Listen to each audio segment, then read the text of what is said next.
government's approach to antisocial behaviour and harassment of any kind and will deal with the matter urgently.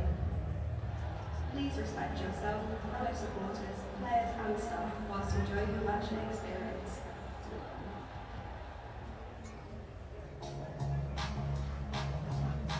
Each match is played by two teams of 11 players. Some are batters, some are bowlers, and there's one wicket-keeper. Both teams have a chance to bat and bowl. Look out for the coin toss. That's how they decide which team bats or bowls first. Each team has 20 overs to score as many runs as possible. The team with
Good evening and a warm welcome then from Headingley for the final home game of this 2023 Vitality Blast T20 competition for the Yorkshire Vikings, and they are hosting the league leaders, the Birmingham Bears, who beat Yorkshire well in the first game, the blast off down at Edgbaston some weeks ago. So Yorkshire trying to redress the balance in that respect, but also in the knowledge that having dropped to 5th in the table following those two recent defeats, they need to get back on the horse tonight and try and win at least 2 of their final 3 matches, here tonight, at Durham tomorrow, and away at Lancashire next Friday night. The team uses just one change for the first time in several matches now for Yorkshire. Matthew Fisher back in the side to replace Ben Mike. So it's Adam Lyth, David Milan, Shan Masood, James Wharton, Matthew Revis, Johnny Tattersall, Jordan Thompson, David Visa, Don Best, Jaffa Chauhan and Fisher. And he's going to be opening the bowling at the Howard stand then. Jamie Rayner and myself, Jonathan Doidge of BBC Radio Leeds, with you throughout this evening. We're hoping that we're going to be joined by Jane Powell, may even be joined by David Townsend as well. And it is Fisher to bowl his first over. Rob Yates facing, and that one beats the outside edge of the left-handed opener for the Bears. Good to see Matty Fisher back in the team. That one change, as Doidge mentions, and for Ben Mike. Pitch we're playing on this evening at Headingley, short side towards the east, towards our left. So the Western Terrace, which was under siege in the last few games here at Headingley. Now the longer boundary, slip in place. Adam Lyth crouching down. Fisher bounding in once more. That one's dabbed away off the back foot by Yates. First boundary of this game, just guided it down there. The length was to just use the pace of the delivery. Rob Yates did so successfully, 4 runs. Yeah, handy start for the Bears. As I say, they got the better of Yorkshire in the opening game. They won several off the reel. I think I'm right in saying it was the first 6. And then came a little bit unstuck for a few matches, but have started to play better again in recent times. Yeah, sitting at the top of the north table. Better line this time, straighter from Fisher. That one's just dropped into the offside, kicked up by Milan. Good footwork. Quite a few changes from the team that beat Yorkshire at Edgbaston. The full Birmingham Bears lineup is Chris Wokes, Danny Briggs, Glenn Maxwell, Jake Lintott, Dan Mosley, Chris Benjamin, Henry Brooks, Rob Yates and Alex Davies, of course, the skipper, both out there at the moment, as well as Jake Bethel and Ed Barnard. A strong side. You can see with names like that why they are sitting top of the north table. As full delivery this time. Good line once again from Fisher, who thought he'd got through the defence of Yates, who had to dig that one out. He's got a fielder at deep square leg. And there's a man, a wide third stroke, deep backward point on the offside.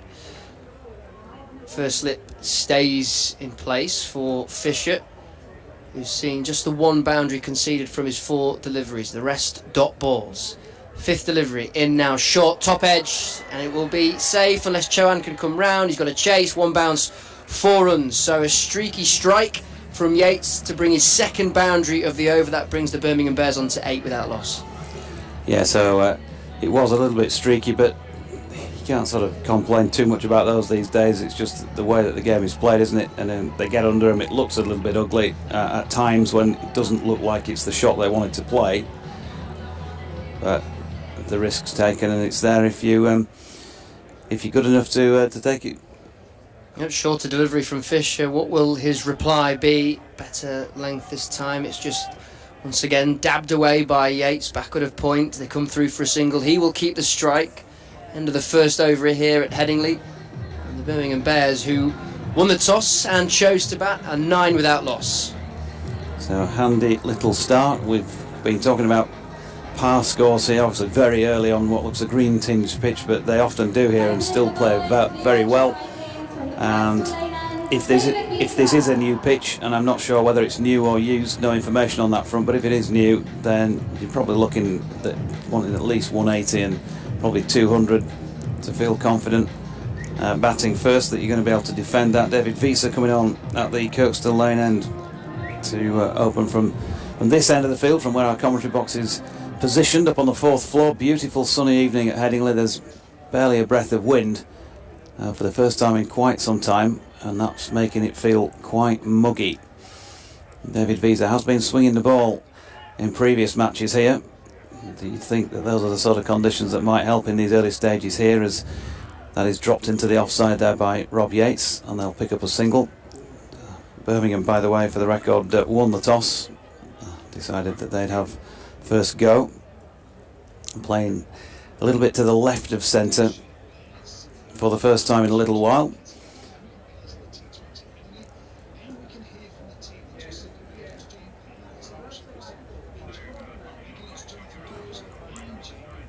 Thanks, Paul. It's good to hear Popey on our broadcast from Headingley. Radio Leeds listeners joining us with the news that Birmingham, who won the toss and decided to bat a 10 without loss in the second over, and Visa bowling there to the diminutive Alex Davis, who turns that round the corner. Former Lancashire man picks up a single, so he's off the mark, and Yates on 10. Glorious night here at Headingley in terms of the weather. We'll see if it's glorious in terms of the cricket a little bit later on, but it's been anything but that in the last couple of matches from the Vikings' point of view. Here's Visa over the wicket, nicely dug out by Yates. It's a good delivery by Visa, who has impressed in his time here, and I think I've said before and worth saying again that he's the sort of player, even at 39, Jamie, who you'd be very happy to get back for the entire competition in a future year, having seen what you've seen and the way that he's been inspiring and working with the younger players. Just brings that settled, composed, experienced mindset. Good delivery again here. It strikes Yates on the full. He's falling over that one, round about leg stump probably. That is not out. Our two umpires tonight, by the way, Neil Mallender and Paul Pollard.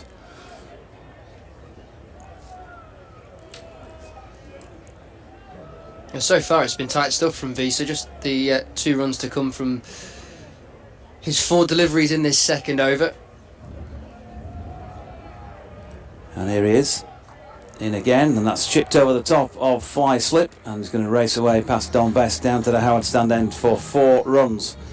So some handy boundaries to start with. I was just IDing the umpires. I think it's Neil Mallender at the Howard Stand end. Not dissimilar in shape, the pair of them, shall we say. Yates on to 14, and the score now 15 without loss. Kick of the turf from Visa, back at the top of his mark, just slightly wider with his line, and that allowed Yates to go hard at it. Flashed away, as you say, Doige, and like he did against Fisher, if you go hard enough at it, it might not come out of the middle of the bat, but you may well just get 4 runs. If you're with Radio Leeds, by the way, and you want to listen to the full broadcast, it's the BBC Sport website and app that you need to be heading for, and we're on there live ball by ball throughout. Short ball by Visa here, that's turned around the corner by Rob Yates for another single to complete the second over, with the score on Birmingham Bears 16 without loss. Yeah, not a bad over from Visa really, 7 to come from it inside the power play overs, second one of this game. Just that one loose-ish delivery which you could evidently see that he was frustrated with, because it was just a little wider and a little fuller, so therefore Yates to hit, who is hogging the strike because he's managed to get that single, final delivery of the second over, so he will be facing Matthew Fisher, who still has a slip in place. Adam Lyth is there, deep backward point and deep square leg, as that one again beats the outside edge of Yates, who just leans on his bat, looks at the pitch. Good delivery from Matthew Fisher, not the first time that he's beaten the outside edge of Yates's bat. As the sun shines here at Headingley, not too many in the stands for this Thursday evening game. Fisher back at the top of his mark. Adam Lyth still in at first slip. Fisher strides into the crease, straight to line this time, and it's cut away by Yates. Finds the fielder in the deep. Backward of points, and they come through for a single. That brings Davies on to strike.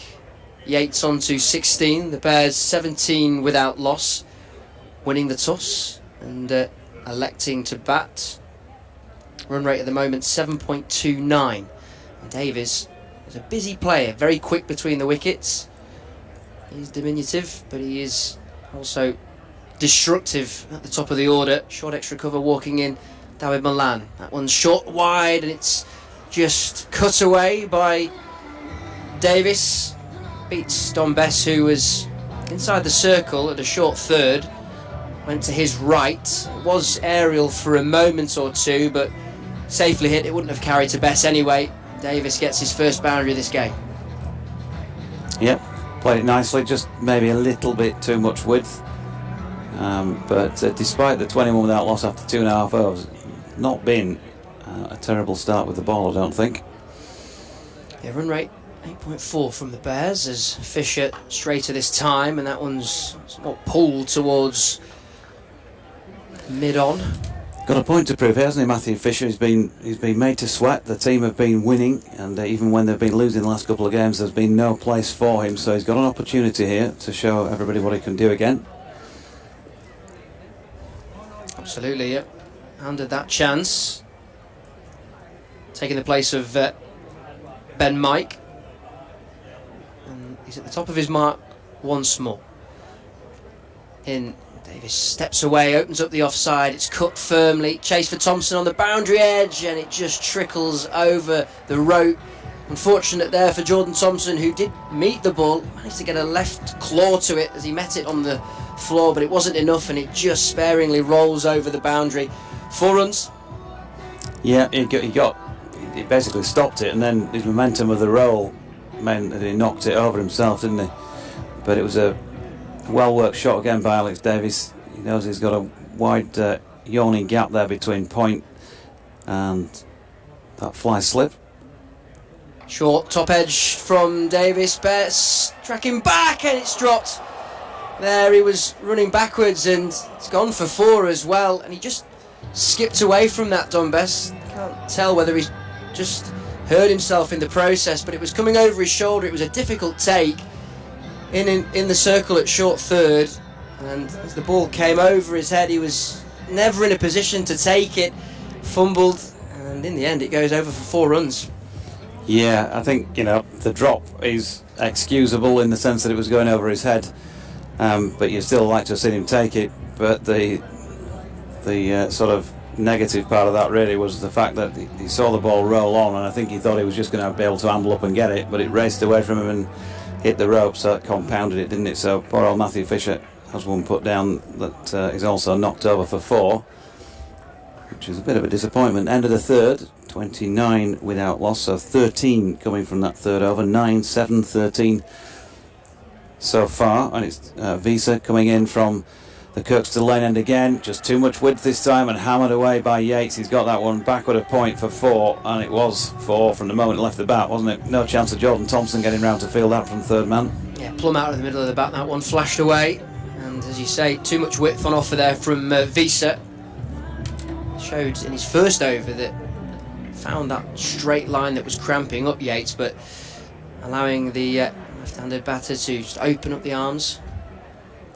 Visa in again, over the top of that is Yates and cuts it to Thompson this time. There's a fumble on the deck, so already Yorkshire showing maybe a sign or two of a little bit of pressure out there.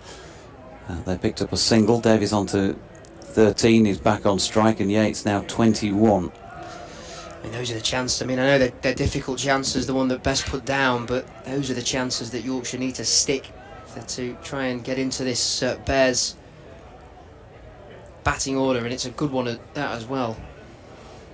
There will be some manoeuvring in the table towards the top end on this night as Visa's in. That's a short ball, and Davies thinks about a ramp, then sort of pulls out of it to some extent. Notts are playing Worcester, and of course they're both right up there with Yorkshire, and in fact both above Yorkshire. They're playing at New Road again. It started at 5:30, and it's right towards the back end of the Nottinghamshire innings then. Halfway through the 19th over, they're 122 for 8, so that's clearly going to be a tough enough score to defend unless they have a real good last few deliveries. As Davies punches this latest ball to Shan Masood at mid-on, and his attempt at a direct hit misses. So a brilliant piece of fielding by Jordan Thompson. Oh, was that the other day, Jamie, or last week? I can't remember now. Recently. All clumped together, yeah. It was the other day, wasn't it? Yeah. He ran out Andrew Tye. 3 run-outs, in fact, in that Northamptonshire innings the other night, but still didn't stop them winning. and winning easily. Here's Visa. That's nicely played on the up there. A cut shot by Yates out to Jordan Thompson. Another single. Surrey 34 without loss against Middlesex, who have been dire in this competition, bottom of the table in the South Route without a point from their first 10 matches. So Surrey will be overwhelming favourites at home to win that one, no doubt. Essex playing Kent. That one doesn't start until 7 o'clock. Gloucestershire 15 for 2 in the third over against Sussex at Bristol, as Visa's latest delivery is tight to off stump, and Davies is content to just tuck it away to where Don Bess was fielding. End of the over, and 4 now complete in this Birmingham innings. That was better by Yorkshire standards because just the 8 came from it, just the 8. And so Birmingham 37 without loss after 4. Yeah, not the greatest of starts. I mean, 37 without loss inside the 4th of the power play overs without the loss of a wicket. You'd have to say that the Bears are probably edging it after these first 4 overs, as Matty Revis readies to come into the attack from the Howard Stand end. Davis just rests his bat on his right shoulder, takes stock, looks at the field, looks at the gaps, and then readies as Revis pounds in and back of a length. That one's caught. Brilliant take from Don Bess, who dropped a catch in the previous Matthew Fisher over from the Howard Stand end. This time he makes amends at short third down to his right. It was cut away by Davis, but straight into the hands of Don Bess. That's a brilliant grab.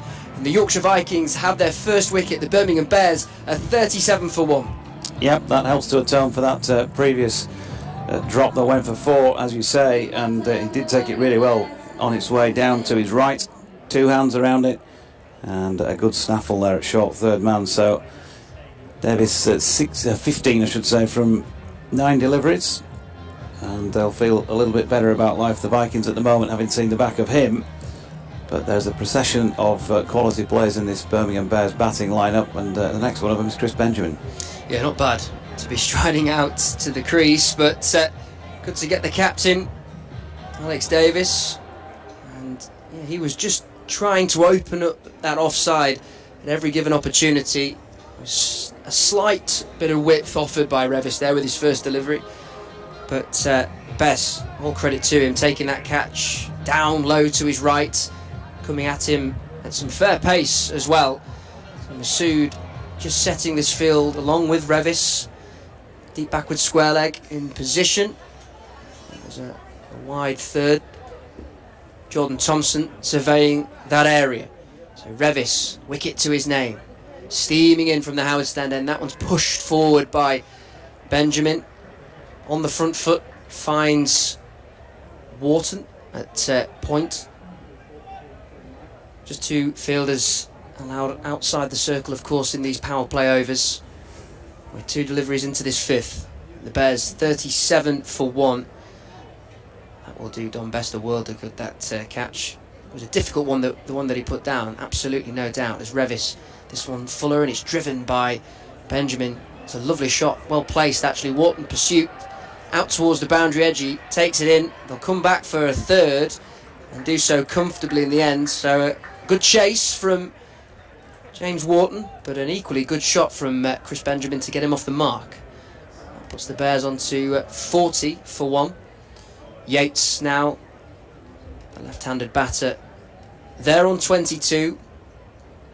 As a short mid-wicket, short extra cover, mid-off, mid-on, forward point, short third, short fine leg. As that one, again, is pushed by Yates, looking to try and split the field, and it picks up pace on those practice wickets, and he's got 4 runs for it as well. Adam Lyth was in pursuit, but once the ball hits those practice pitches towards the boundary rope, the eastern side of the ground, it just kicks on. 4 runs.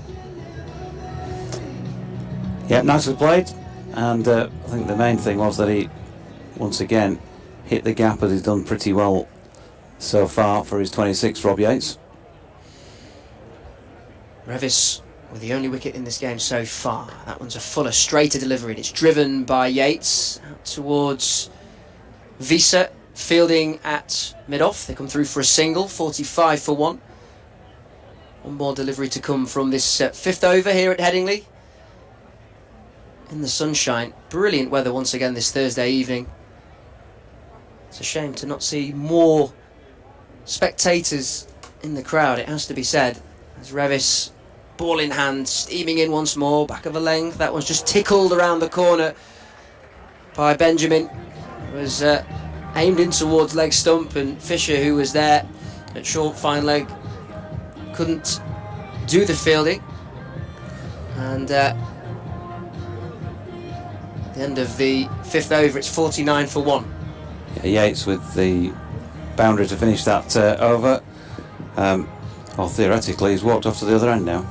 So maybe you were right. What's the right hand? He was standing down. Yeah, this end. Anyway, they are 27 without loss, and Fish coming back on for his third over. At the Kirkstall Lane end now. So bowling here to the left-handed Yates, who's trying to chop this one away through square on the offside and misses out with that angle bat. 27 to him, Benjamin on 7 into the last over of the power play. It's just on for pace there a little bit, I think, was Yates. A bit late on the shot. See what he was trying to do. There is that vacant gap. Back with a square on the offside. Fisher just teasing him with that line. And he comes again then, over the wicket, he's short, and it's on quite quickly onto Yates, who's played it as such, and only managed to drop it into mid-wicket, where it looks like it's Adam Lyth who is doing the fielding, and they get through for a single, taking him to 28. And Benjamin back on strike then, still just the two outside the circle, and to the right-handed Benjamin, they're going to be third man. And deep backward square leg. Jaffa Chauhan is winging his arms around at short fine leg, so we're expected to see him soon, and his best night in the competition so far here in the defeat by Northamptonshire on Tuesday. Short ball by Fisher. Benjamin tries to flick that one over the top of Johnny Tattersall. Jaffa Chauhan somewhere in that region misses out. Yeah, well bowled from Fisher. I think Benjamin telegraphed his intentions, just pulled that length back ever so slightly. Benjamin looked towards square leg umpire, and yep, that's just one for the over. Just an adjustment to the field now. Fisher has asked third man to move much wider and put in a short third man, Don Bess, inside the circle. And an attempt to run this one down then to third man in that general gap by Benjamin. He's missed. So far so good in this over, Matthew Fisher, because he's gone for just the one run from 4 deliveries. Can he get out of the over and make this into a real good one as far as the hosts are concerned? There's a decent crowd in, I think I'd probably describe it as. It's pretty well full away down the Taverner stand end, probably about half full on the east side. North east side is fairly well populated, but the western terraces plenty of space. As this latest delivery again, it's back of a length and dropped into the offside by Benjamin. So 1 off 5. It'll still be a decent over if the last ball goes for 6 runs here. Not a bad way to finish your power play overs. By comparison to, well, in fact it would be the equal cheapest over of the night if it did go for that. And if Matthew Fisher can avoid a boundary here, it's been a real good one. We shall see. Third man now moves much finer, and the man up inside the circle has been moved square again back towards point. Final ball of the power play. Fisher is in and he beats Benjamin again, so that's a really good over by Matthew Fisher, going for just the 1 run, and Birmingham Bears are 50 for 1 at the end of the power play. Yeah, and that one is enjoyed by Don Bess, who goes over to congratulate Matthew Fisher from what was brilliant over, a very disciplined over.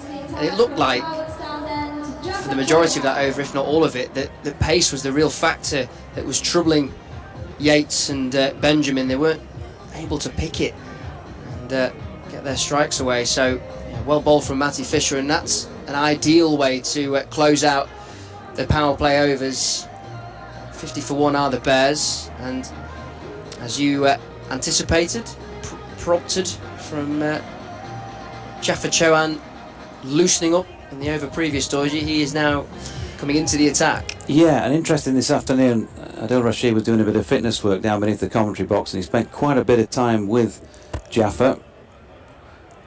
Scuttles in, and that one's wide and full and just driven rather tentatively by Yates, not throwing his arms at it, rather just dabbing it through, and it's fielded on the boundary edge for a single. I'm not sure, let's say a good 20 minutes to half an hour, something like that, where there was a conversation taking place between them. The practice strip was rigged up with the 2 strips from wicket to wicket along the deck, and there was a lot of talk went on, and then Jaffa would go in and bowl a ball, and there was a bit more talk and some gesticulations going on, and so clearly Rash offering up some of all that vast experience he's got. Benjamin facing on 7, that one's driven, full delivery, but cut out by Wharton at point, dot ball. I mean, that's invaluable, isn't it, for someone like Jaffa Chohan coming through to pick the brains of the experience and talent of Adil Rashid. Absolutely. Chohan in once more. That one's driven down the ground towards long on as Benjamin uses his feet to meet the delivery. Only a single though. Didn't feel like a one-way conversation, if you know what I'm saying. Yeah. I think Jaffa seemed to be asking him plenty of questions and what he could make out. Fielders in the deep, 3 of them on the leg side as Chohan just pulls his length back ever so slightly, but Yates still driving, picks out the sweeper on the offside. Matty Revis, single taken. It's a left-hand, right-hand combination for the Bears at the crease. They are 52 for 1, run rate fraction under 8. Benjamin on strike, long off and long on in place, cow corner, deep backward square leg and a sweeper on the offside. That one just strays down the leg side, the line, but Benjamin looking to sweep. They come through for a single. Did wonder for a second whether leg byes would be called, but Benjamin moves on to 9. So same field for the left-handed Yates, who's on 30. Final delivery of this Chohan over, and that one's just cut away on the back foot by Yates, but it's cut out by Adam Lythe at point inside the circle. Single taken to finish that 13th over. The Bears 55 for 1. Yep, so another good attempt, or good over I should say, by Chohan. It was a good attempt as well. 4 overs, no maidens, 1 for 13 he bowled on Tuesday night here, and he's gone for just the 5 off his first over there. I'm going to have another change here because it's the man that makes things happen coming on at the Kirkstall Lane end, and he's certainly been making things happen in the wickets column in this competition this year. Finished with 2 to his name the other night, and that means he's now got 19 for the competition so far, and he's very much Yorkshire's leading wicket taker. As Jane Powell walks in, good evening ma'am, how are we? Oh, good work. Tell you what, you're a good runner. Rob Yates on strike, and Thompson is in, that's cut. Nicely played again by Yates. He's timed just about everything so far this evening, and he's picked up another single out to James Wharton coming in from the cover boundary to do the sweeping. So they get 1 run. Tomo again is limping back to his mark, but this has been a feature of probably the last 3 or 4 matches, and he's been manning up and getting through it.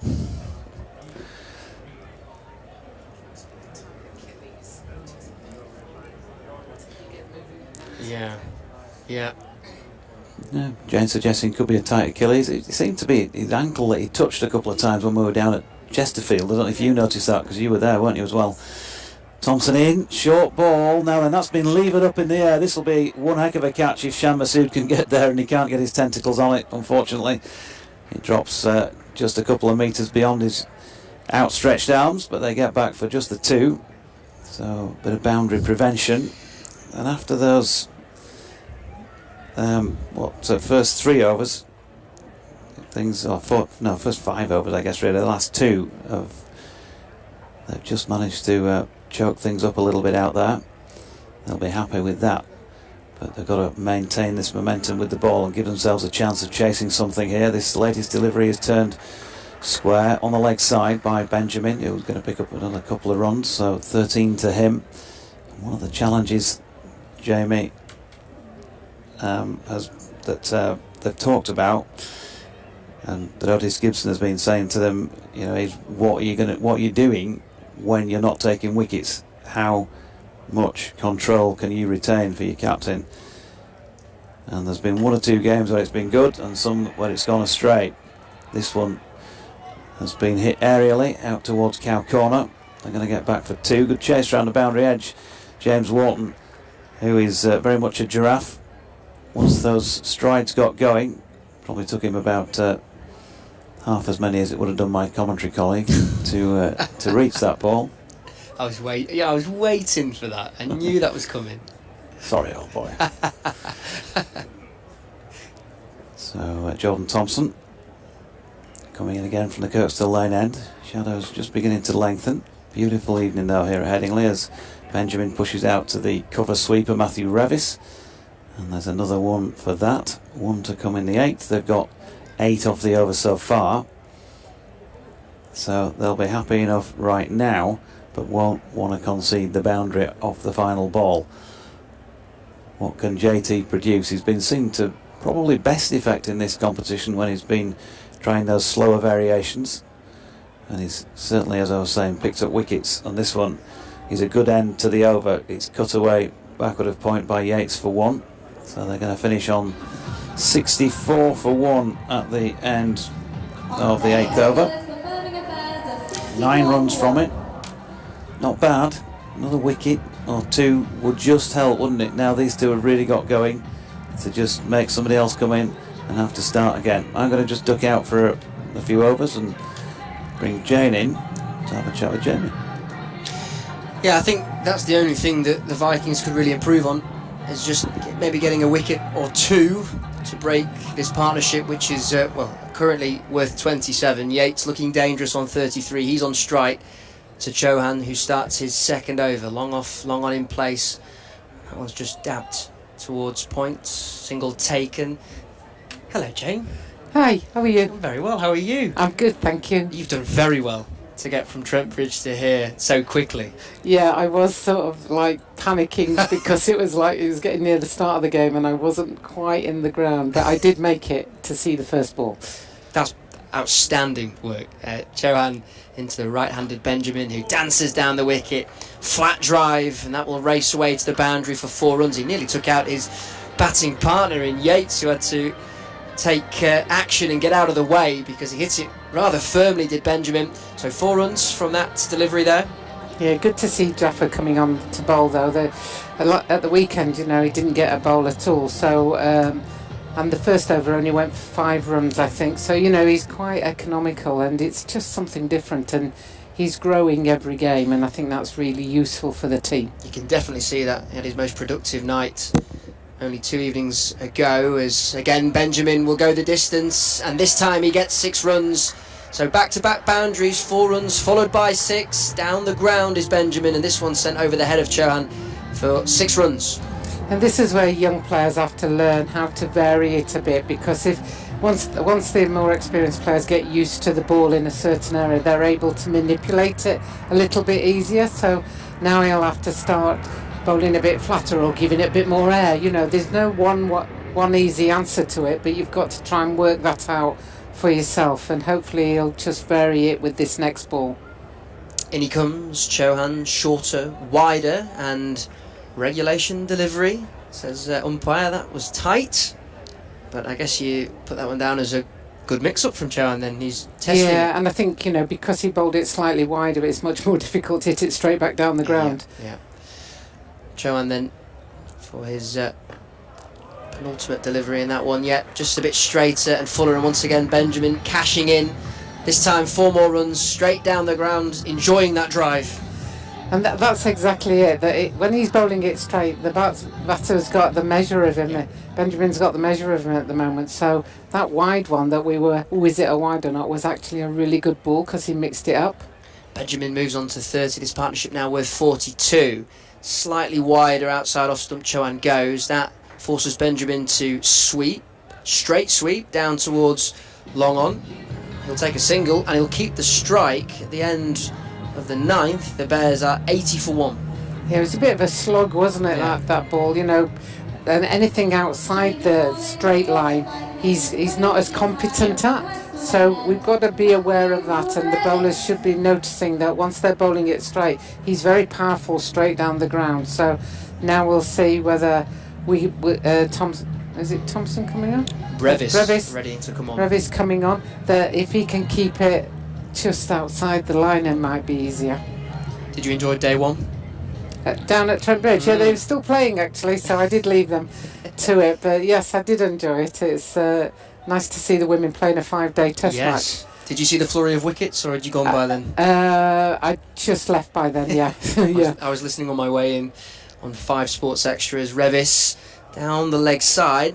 Now, it's wide signalled there because Benjamin's gone for the ramp. No, he's sort of thinking about it, but he hasn't turned to signal it. No, so do you go, that's good bowling from Revis because he's seen the intentions of Benjamin, who's readied for the I suppose it's the ramp, isn't it? Yeah. And he's just followed the line, and yeah, that's a fair delivery. So dot ball from Revis at the start of his 2nd in the 10th.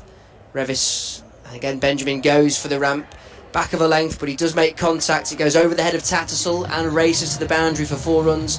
Fine leg couldn't cut it off, so it's a good battle this. Benjamin wins on that delivery. It's quite difficult to set a field for all these variations of shots these days, you know, because obviously you want fielders in front of the bat and square, but you don't very often put somebody as, what did we used to call it, help wicket keeper or backstop, didn't we, way back in the days, you know. Back up, yeah.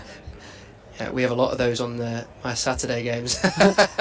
A long stop. Yes, Revis in then. And Benjamin tries it again, and he just beats Tattersall, who leapt up to try and take the catch. And then that short fine leg is Don Best coming round on the boundary edge, and he couldn't cut that off as well. So back-to-back boundaries. Interesting battle this between Revis and Benjamin. Missed out the first delivery, did the batter, but then he's got 4 runs. Yeah, you'd hope that he'd pitch the next ball up, you know, almost Yorker length, because the batter's setting themselves just to help the slightly shorter ball straight over the head of the wicket keeper. So you've got to just vary the length now. Don't give him the opportunity to play that shot. Make him try and play it in front of the wicket. Revis in consultation with both Masood and Visa at the top of his mark. Now, the fielder at 3rd has gone a little straighter. That was the only change, as Revis in from the Kirkstall lane end, and he's just dropped his length back ever so slightly, and Benjamin went for the, again, slog sweep, if you want to call it that, but didn't make contact. There's a vacant area here in Cow Corner. That was what he was targeting, but it goes through to Tattersall, so dot ball. But even that shot is far more risky because you've got a backward square and a forward, either forward square or mid-wicket. Yeah. So if you miss-hit it, then there's always a possibility of a chance there. Revis, penultimate delivery of this 10th over, and it's swatted away by Benjamin, chasing the deep by Thompson, who can't cut it out, and it goes over the boundary rope for 4 runs. I mean, again, he's targeting that vacant area, and you have to say that's well played by Benjamin, because a short delivery swatted it through for 4 runs. Yeah, this is a stage now, and I think I see it more in men's cricket than women's cricket because of the pace of the bowler, where they just try and bang it into the wicket, and it ends up being quite easy for the batter to actually make contact. So I'd love to see a Yorker. What will he produce here? Revis, again shorter, and he's beaten Benjamin on this occasion, who was looking to pull, so through to Tattersall. Interesting over that one. The dot ball to finish at the end of the 10th. At the halfway stage, the Birmingham Bears are 92 for 1, winning the toss and choosing to bat. run rate 9.2, but just the 1 wicket Yeah. at the moment for the Vikings. What I have noticed here is the outfield at Headingley is like lightning, Yeah. and Trent Bridge today it wasn't like lightning. You know, people were actually able to chase and pull it up. You know, I think there was a downpour at one stage, and that helped. Yeah. But it really is like lightning at Headingley. There's very little grass on the out. You know, good level of grass on the outfield, but because of the long square as well. Yeah. Anything that hits that square just races away. Yeah, we saw, I think it was just a push from Yates early in this innings that just picked up off those practice pitches, and away for 4 it went. Now Thompson back into the attack. Right arm round from the Howard stand end. Fuller, straighter, clipped by Yates. Call is 2. Clips into the leg side and he comes back for 2 comfortably. Jeffer Chowan fielding at deep backward square leg. So the Bears, 94 for 1. This partnership worth now 57. Yates on 36. Benjamin has raced on up to 43. There's a long on. Deep mid-wicket. Deep square leg. And there's a fine leg in place as that one's back of a length dropped into the offside. They'll come through for a single. Yeah, Thompson has got his deep field, four fielders out of the 5, all on the leg side. So he's obviously thinking that they're trying to swat it round there. Yeah. Well, the right-handed Benjamin is now on strike, and again, as you say, Jane, it's a similar field for him. There's a sweeper on the cover boundary. Long on once again in place, cow corner. You sort of hope Dombes makes it into the circle before it's bowled. Otherwise it'll be a no ball. He's in. That one's full outside the off stump, and it's driven by Benjamin into a safe spot as it was Wharton coming in from the cover boundary, just fumbled in the field, so they get the single to bring Yates onto strike. He moves on to I think they got 2. did they get 2? I beg your pardon, Yeah. they did. So he moves on to 45. Bears 97 for 1. He didn't quite get the timing right on that occasion, Benjamin. No, but it must be tempting as the batter to look at that offside field and think there's some space over the inner circle. I wonder if Thompson's just teasing him there. That one's driven straight to the fielder. David Visa takes the catch at mid-off. And that, you have to say, his plan well worked from Jordan Thompson. He set his field, he was teasing Benjamin with that drive.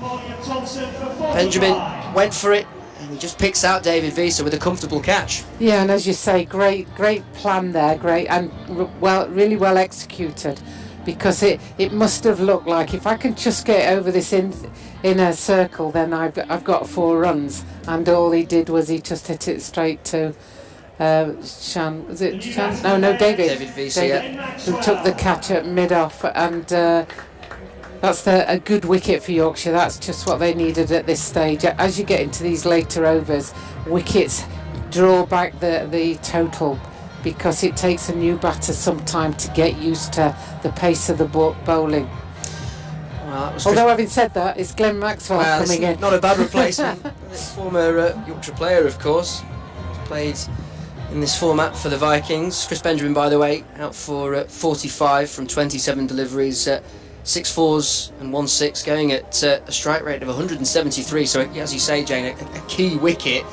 But this one would be another key wicket if they can get Glenn Maxwell out early. It certainly would, and I do like the change of the rule here, where it doesn't matter if the batters cross and the new batter has to go on strike, because now you've got a real contest, because he doesn't know the pace of the bowling or what it's doing. So it should be a really good one, this first ball. Well, how will the big show face it? An open stance, same field set by Thompson, who's in short, goes for the slower ball, and he gets it all wrong. Just strays down the leg side, wide signalled. Yeah, and that just relieves pressure a little bit on the new batter, because it's just like, oh well, that's all right, I've seen the pace of it now. Yeah. And it's just like, don't waste the ball that you've got, so make sure every ball counts. He just slapped his thigh in frustration, did Jordan Thompson. I think that's the first wide though, so it's good bowling performance so far, but there we go. There we go, that one's gone all the way for 6 runs, and it hits the upper balcony of the east stand, And Glenn Maxwell heading off the mark with an enormous 6, heaved away. It was short, good pace on it from Thompson, and Maxwell, a player of his quality, doesn't need a second invitation. Yeah, I thought that one was heading into Leeds University, that one. It seemed to go so far. Nearly made it to Wheatwood. So those cars were under siege. As we edge closer towards the end of the 11th over. We're going to have a change in the commentary box in just a moment. Jonathan Doidge comes back in. No, and it's dropped by Thompson. It would have been an outstanding caught and bowled attempt from the man who makes things happen, and he nearly made it happen there. He is desperately unlucky. It was driven straight back at him, and it's one of those instinctive catches where you just put a hand there and it either sticks or it falls, and on this occasion it hit the pitch, and Jordan Thompson is desperately unlucky. At the end of the 11th over, the Bears are 104 for 2 as Jonathan Doidge comes back into the commentary box. And Matthew Fisher looks like he's going to complete his quartet, his quota of overs at this Kirkstall Lane end. So 104 for 2, as Jamie says, with 12 runs coming from that 11th over. It just feels tonight like it's not quite going Yorkshire's way in the field, and obviously Don Best did take a good catch, but there was the one that he missed before that went for 4, and there's been a few that have just been beyond the grass board, knocked over by fielders, and then that one that's gone to hand but not stuck. So it might be just one of those nights in the field where things are not quite going the way. But that's a good start by Matthew Fisher. He's got 3.1 overs, no maidens, none for 23 against his name, and bowled an over for 1 a little bit earlier on in the piece. In fact, the final power play over went for just the 1 run. Yeah, and I think when things aren't, or you feel that things aren't going for you, you just have to relax and concentrate more. It's a very strange scenario. Fisher in again over the wicket. It's pulled, but clothed, I think, by Rob Yates there. It looked like he was trying to get it further round behind square.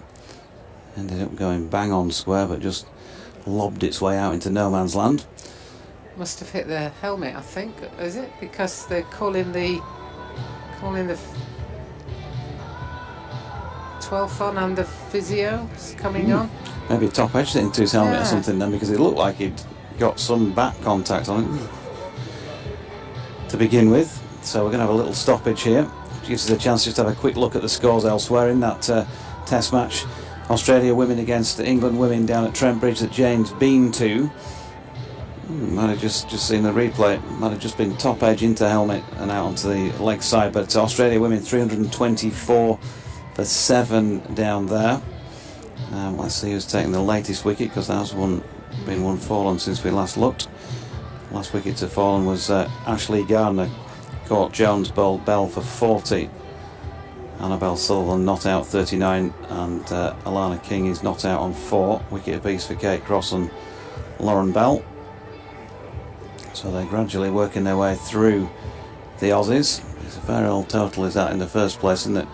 Yeah, it is. But in the 2 warm-up games, the England team and the England A team both scored 500 plus 519 600 runs, I think. So anything could happen. It could. Fisher in, bangs that one in short. Maxwell decides to lean out of the way of it. No run. Surrey are 145 without loss after just 11 overs against Middlesex. Wow. At the Oval. Wow. That is huge. Will Jacks has gone 6, 6, 6, 6, 6 and 1.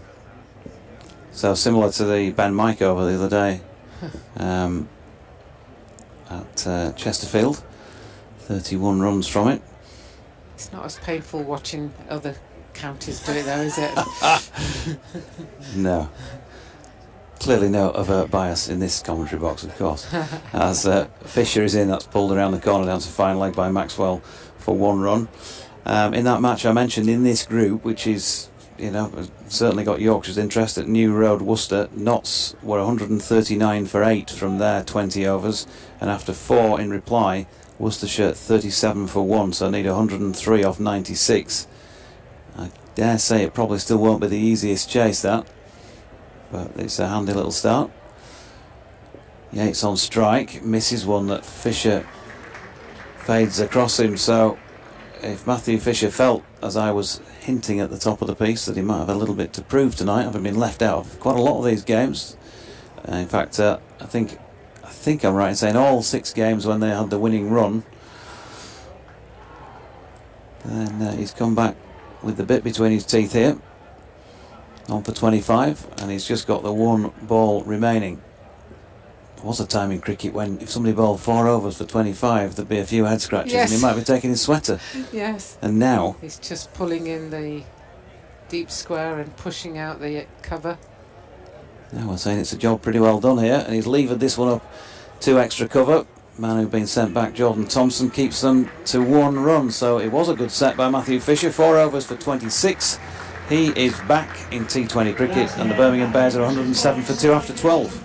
Yeah, that's a great spell by Fisher to only go for 26 off 4 overs in this day and age, where sometimes you go for that in 1 over. That's a fantastic performance, and I'm sure he'll be delighted to be back and have a feeling that he's cementing a place back in the team.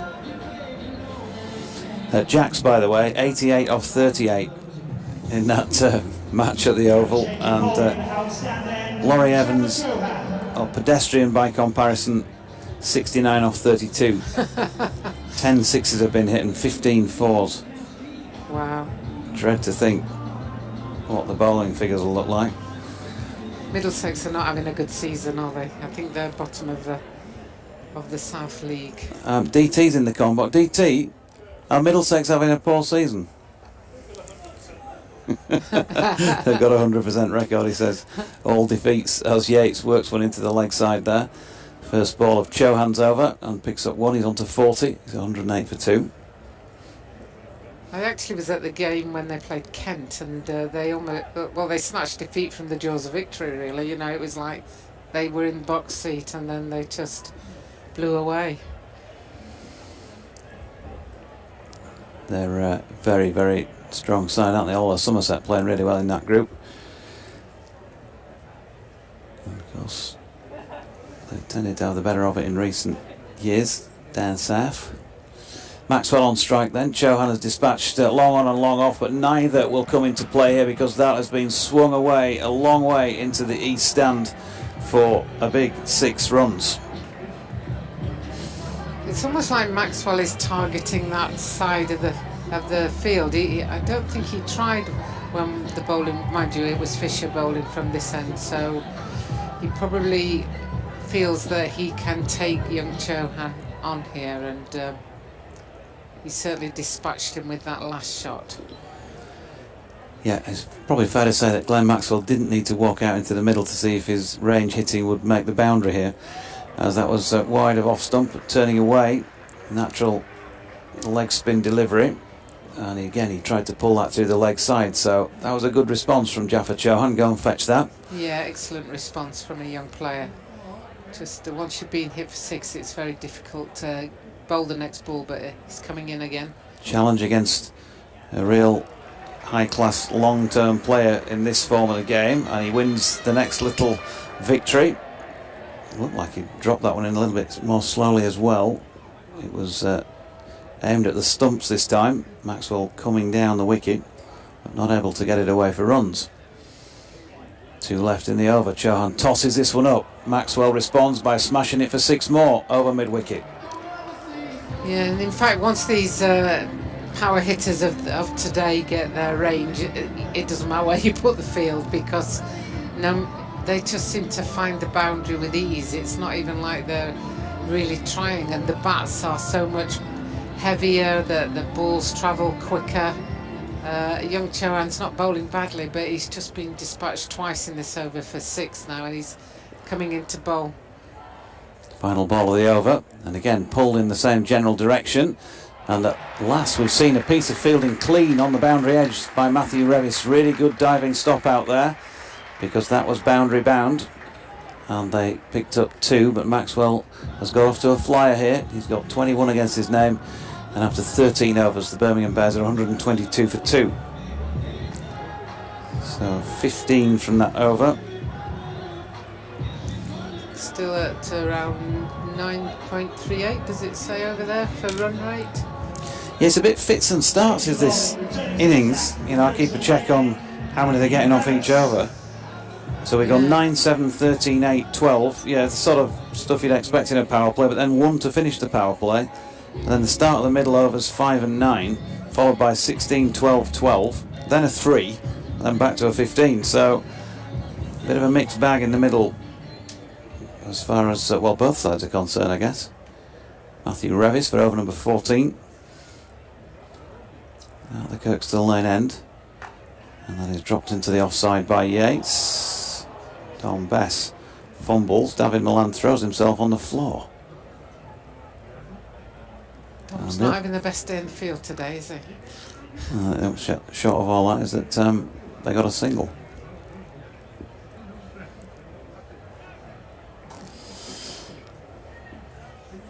Revis then completing his set here. And it looks like we're going for the 4 deep fielders on the leg side and just the 1 on the cover boundary on the offside. No surprise with what was going on from Maxwell's bat in the previous over. He's bowled him. He's tried to play a little reverse scoop there, and Revis, well, whether he saw him coming or whether that was the intended delivery, he's nailed it. And you were calling for a Yorker, I think, earlier on. He can bowl a good Yorker. He showed us that a few times last season, and he's nailed that one, and he gets the big wicket of Glenn Maxwell for 21 off 10 deliveries, 123 for 3. I just think the Yorker's an underused ball at the moment because it restricts. The problem is that if you try too hard, it ends up being a full toss, and I think that's why bowlers resist from using the Yorker, because they just don't have the confidence to put it right as a Yorker. So, but it doesn't allow the batter any space to swing the bat and restricts them on what they can do. And a really good example of a good Yorker there. To a very good batter, to Maxwell, and ends up with a wicket bowling him out. And wickets will certainly help. Well, certainly the wicket of somebody like Maxwell, who really got cracking, striking at over 200 there at this stage, just to temper things out there in the middle. So 13.2 overs in when that wicket was taken, and it's down Mosley, who is coming out now, left-handed, and again, quality player if he's allowed to get going. Scored 11 from 10 deliveries in the opening fixture in this competition against Yorkshire. That wouldn't have been one of his better days, but he has had runs against Yorkshire in the past, and he's scored them pretty quickly when he's had them. Big discussion taking place between Visa, who is very much the nominated bowling advisor, having a chat there with Revis. 2 wickets to his name, 2 for 25 from 14 deliveries, and into Mosley, who drops it out into the offside. Milan doing the fielding, and there is no run. Changing the field for Revis here, because he's got a 3rd man under cover on the boundary, and then the 3 on the leg side, fine leg, square leg and mid wicket. So he's trying a different plan here. Short ball from Revis, that's worked around the corner by Mosley. Chauhan fumbles that and allows him to come back for a second. And it's those little things that tonight not quite coming off for Yorkshire, who've worked pretty hard on that getting in off the boundary and keeping those 2s to 1s, or potential 2s to 1s. 125 for 3. Mosley got the 2 and is therefore back on strike. Revis comes bounding in again then. Last umpire Pollard, that's cut away uppishly into the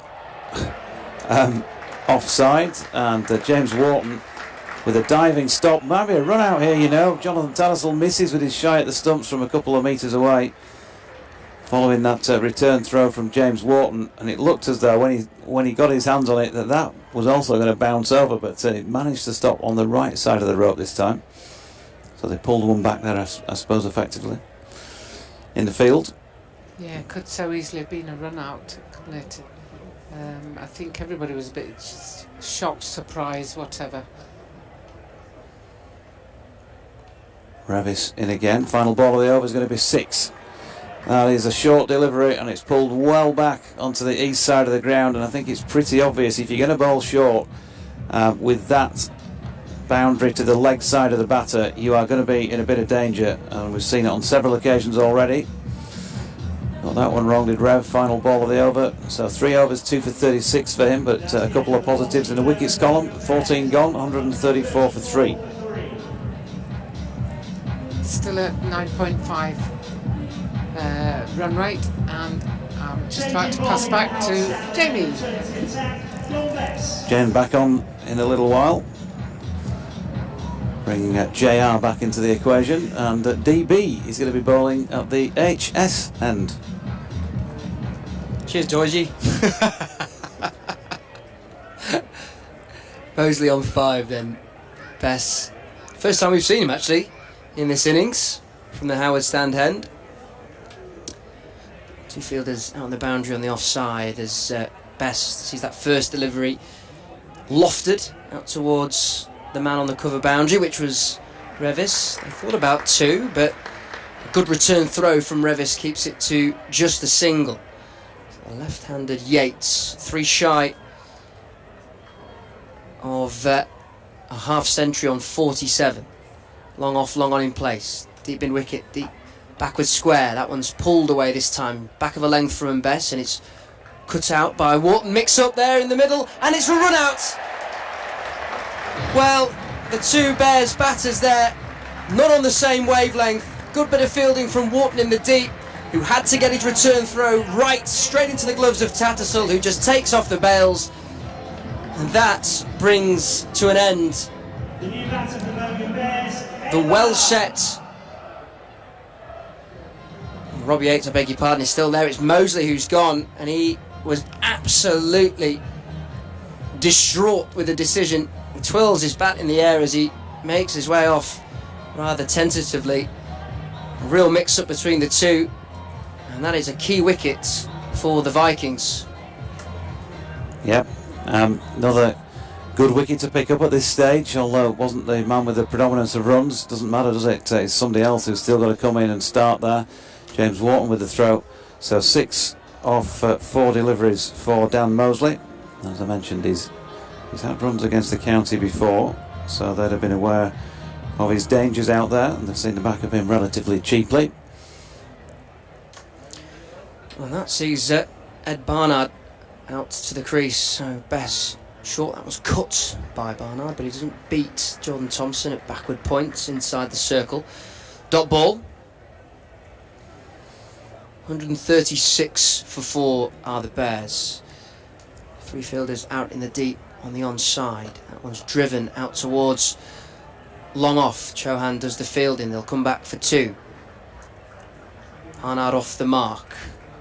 Wharton's done a couple of good bits of fielding out there on that boundary towards our right, stopping that 4 in the previous over, and then can an arm in to get the run out as Bess sees that one driven straight towards Milan at short extra cover, fumbles, which sees them come through for a single. He's definitely saved a 2 there as Milan. So 5 runs to come from this first Bess over so far. Final delivery on the way. So deep square leg, deep mid wicket, long on, long off, sweeper on the cover boundary.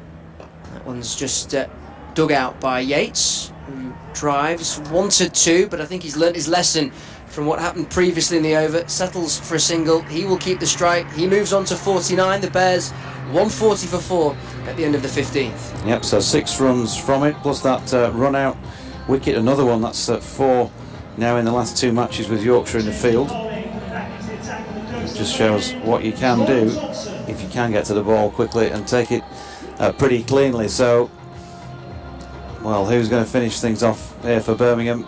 Ed Barnard can whack the ball out of the park. Rob Yates is obviously going well with 49 runs against his name, and Jordan Thompson will doubtless be A, trying to take his wicket,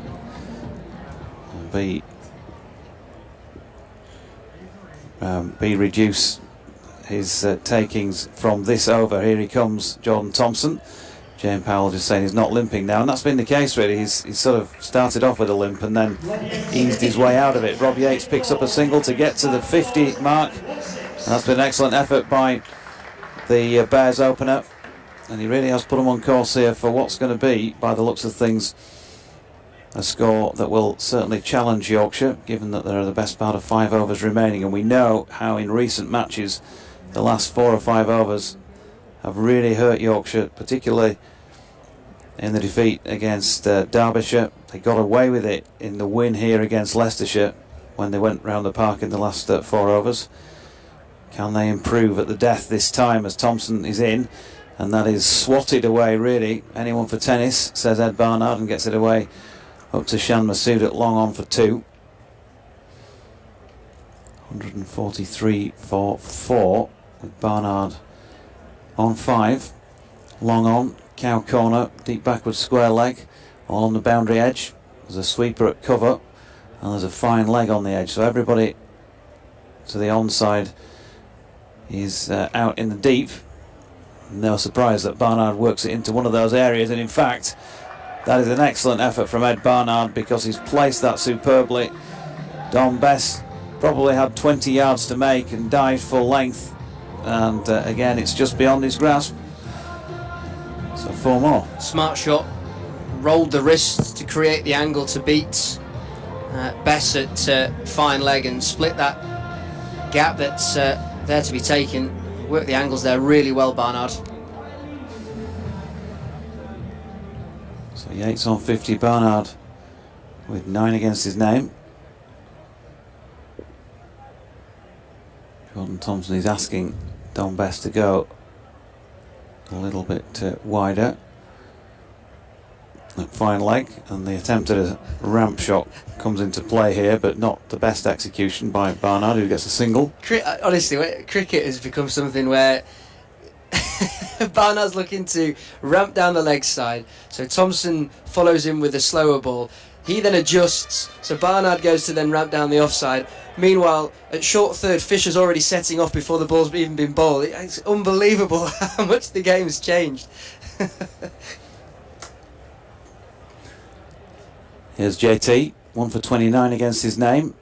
2 left in the over. He's gone down the leg side here though, and Yates has a go at it but misses. Pollard signals that is a wide. As I think one of you said earlier on, there's not been so many of those tonight, so yeah, just the 2 extras, just the 2 wides.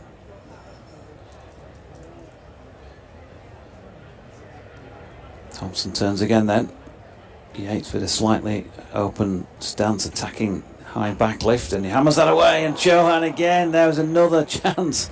He's got his fingertips on that, and it's a good attempt, but he can't stop it from going for 4 through extra cover. And when it's not your night sometimes. Oh, it's a difficult chance, but yeah, it's a chance nevertheless, and yeah, you got a hand to it, but if you're not tall enough, you're not tall enough, are you really? Tell me about it. You can't do much about that. No. I didn't like to say. I've been there, Jaffa. So 150 up with that shot. 50 to come in 5.2 overs. 10.5 they reached 100 in. 15.5 then to get to that 150 mark, and that's going to beat the field again. I think there might have been a bit of a hand on that, but it's still going to go for 4, just wide of short fine leg to Yates. And that will complete over number 16, 17 runs having come from that. 157 for 4. Yeah, it's a loose one really, because there were chances at Chauhan attempts, and then Fisher at short fine leg, wouldn't it, and just didn't have the reach to stop that one from going past him. But they've not been at their tightest, have the Vikings, in this innings in the field, and you just wonder how many runs they could have saved. Some fumbles in the deep and whatnot. Could easily say that the Bears could be under 150 as Don Best continues from the Howard stand end. 6 runs to come from his first over. with Barnard on strike, and that's a missed stumping from Tattersall. Came down the wicket, Barnard. Bess just darted it in, beat the bat, and Tattersall there with a stumping opportunity, but puts it down. So Bess, second delivery. That one's hit on the full. Could be a catch here, and Milan takes it. Well, it's an ugly shot, it's an ugly ball, but it's brought a wicket for the Vikings. Desperately high delivery, hit on the full by Barnard, who came once again down the wicket, but he just spooned it up into the air, and Milan at short extra cover takes the catch comfortably. Barnard goes for 10 from 8 deliveries, just a 1-4 in that short-lived innings, and another wicket for the Vikings. Yeah, it did sort of look above waist height, but it did walk down the pitch into it, so maybe there was an allowance that would have been lower than its actual point of being hit. But there we're just seeing replay of Johnny Tattersall's missed thumping the ball before, which ultimately in the end costs nothing, and Bess with another wicket to his name. Just let you in on the secret of how many he's got in this competition so far. That's his 6th wicket in the competition in what is now his 32nd over. Meanwhile, just in that break of play, Milan taking guard, just visualising himself at the crease, whilst we wait to see Jake Bethel stride out for the Bears. So 157 for 5 he is facing, and pulls that one away, short of a length by Bess, out towards Chauhan at long on. He's got a deep mid-wicket / cow corner on the boundary rope. There's a deep square, long off, and a sweeper on the cover boundary. Short third and short fine also in place, as is backward point. It was Adam Lyth who did the fielding, was cut away by Yates. He moves on to 59, they came through for a single.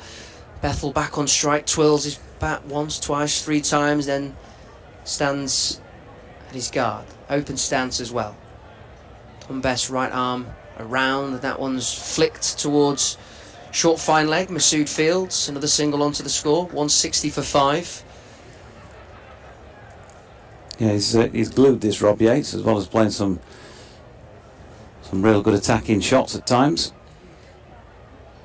He's on strike now, but will be a dot ball. A bit of bowling from Bess.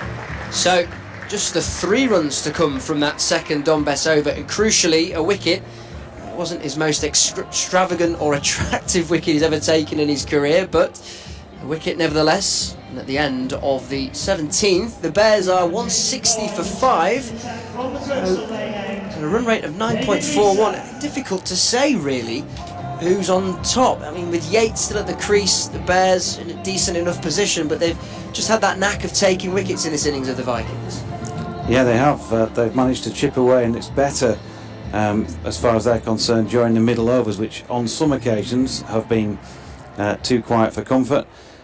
But they have chipped away. They'd love to see the back of Rob Yates around about now, because although he's done a really good job, as I was saying, and glued it together, he's taken 41 balls to score his 59, a strike rate of 143, which is not astonishing when you think about some of the Yorkshire scores this year. Adam Lyth last week, David Milan's big scores. James Wharton. Yeah, have been at better strike rates than that, with somebody else chipping in. As Visa is back on at the Kirkstall Lane end. First ball, well, he really had to reach for that, did Jacob Bethel, and he picks up a single out to Jordan Thompson, who's sweeping just about in the shadow of the Western Terrace now. 161 for 5.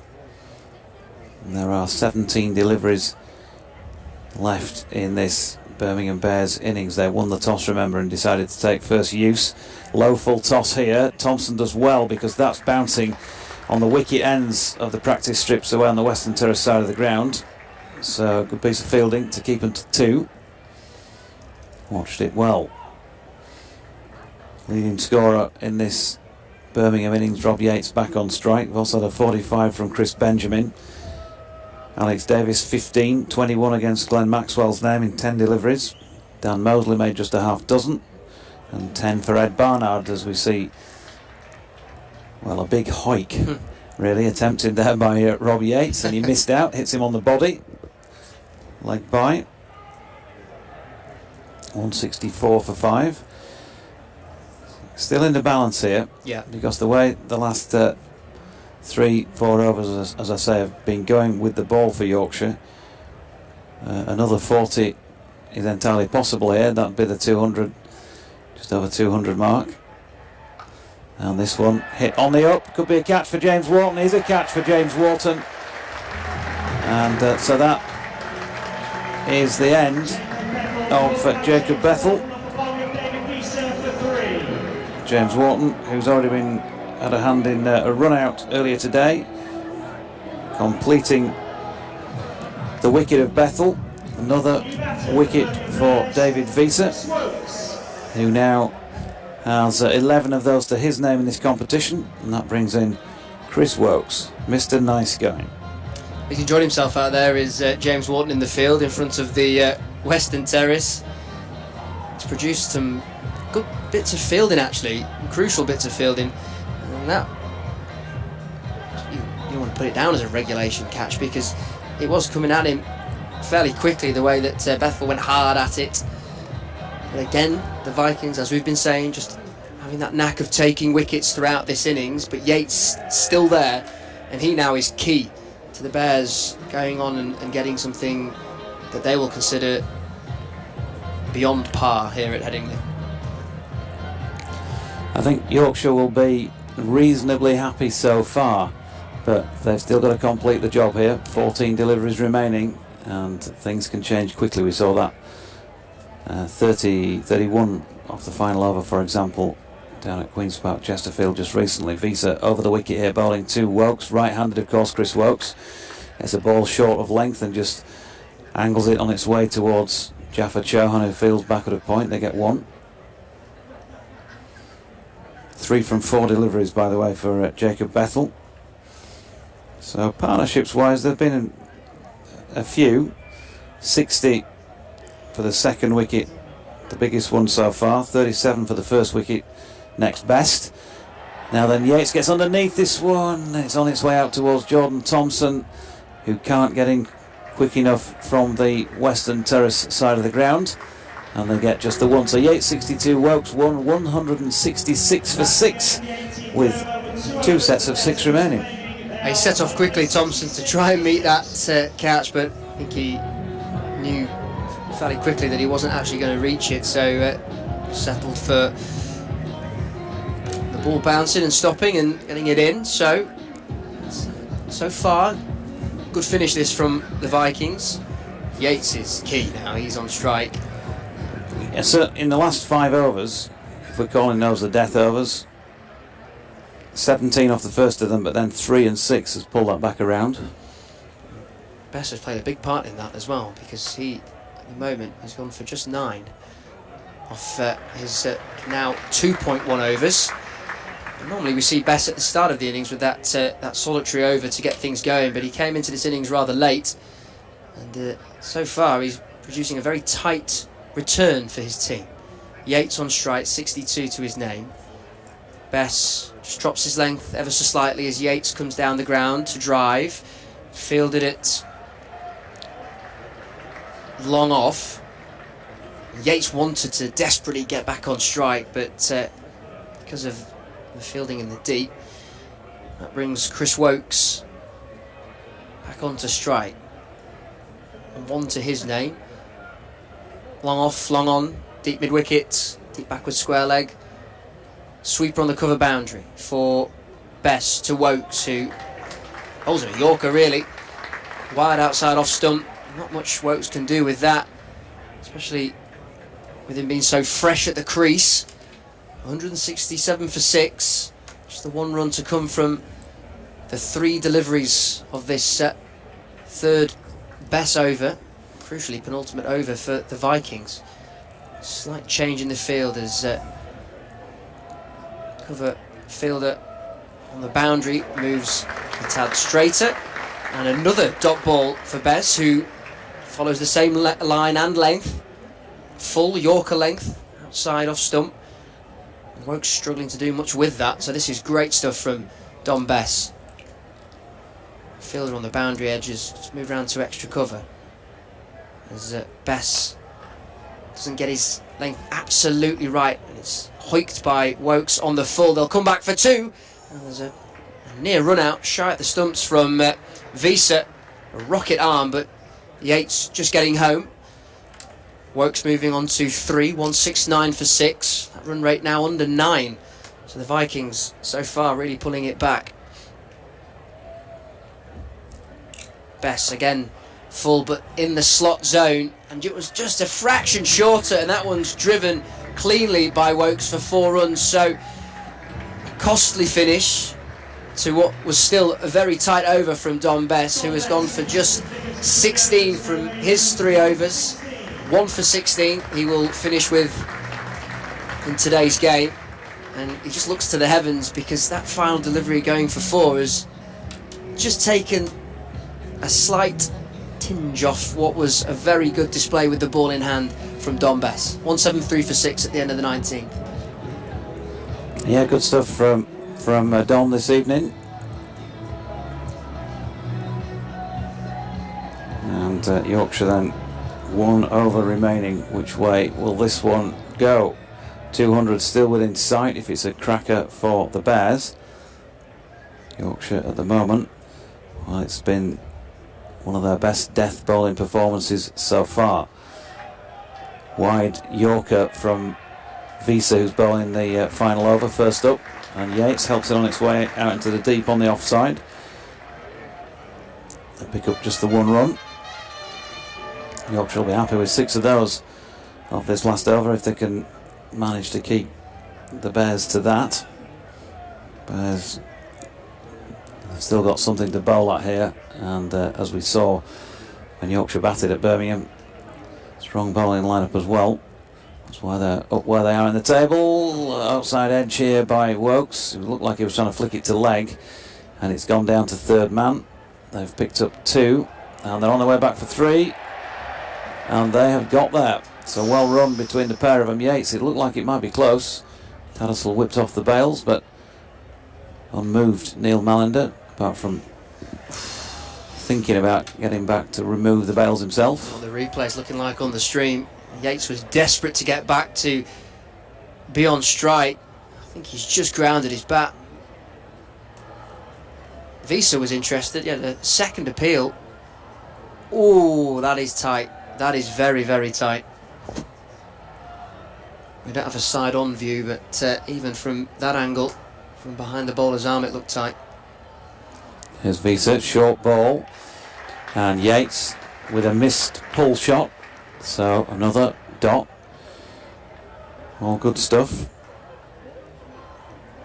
180, just to say, just as a refresher really, if you look at the scores that have been made here this year, barring Yorkshire's aberration the other night, then north of 180 has usually been the sort of score that you need to feel like you've got half a chance of defending it. And if you can get to 200, then obviously all in your favour, as Yates again cloths that really up to extra cover, and they get 1 run. It's really good bowling as well from Visa, just protecting that short boundary to the left-hander of Yates, and just forcing him to go wide through the offside, which he did do. It's very, very smart bowling. 2 to come in the Birmingham innings then. Visa over the wicket, and a missed pull. Now then Tattersall fumbles, and again they get through for 1. Yorkshire's fielding tonight, not sure I could give you a figure, and you can't help it if the ball races away too quickly for you on the boundary edge with some of those that they've dived at.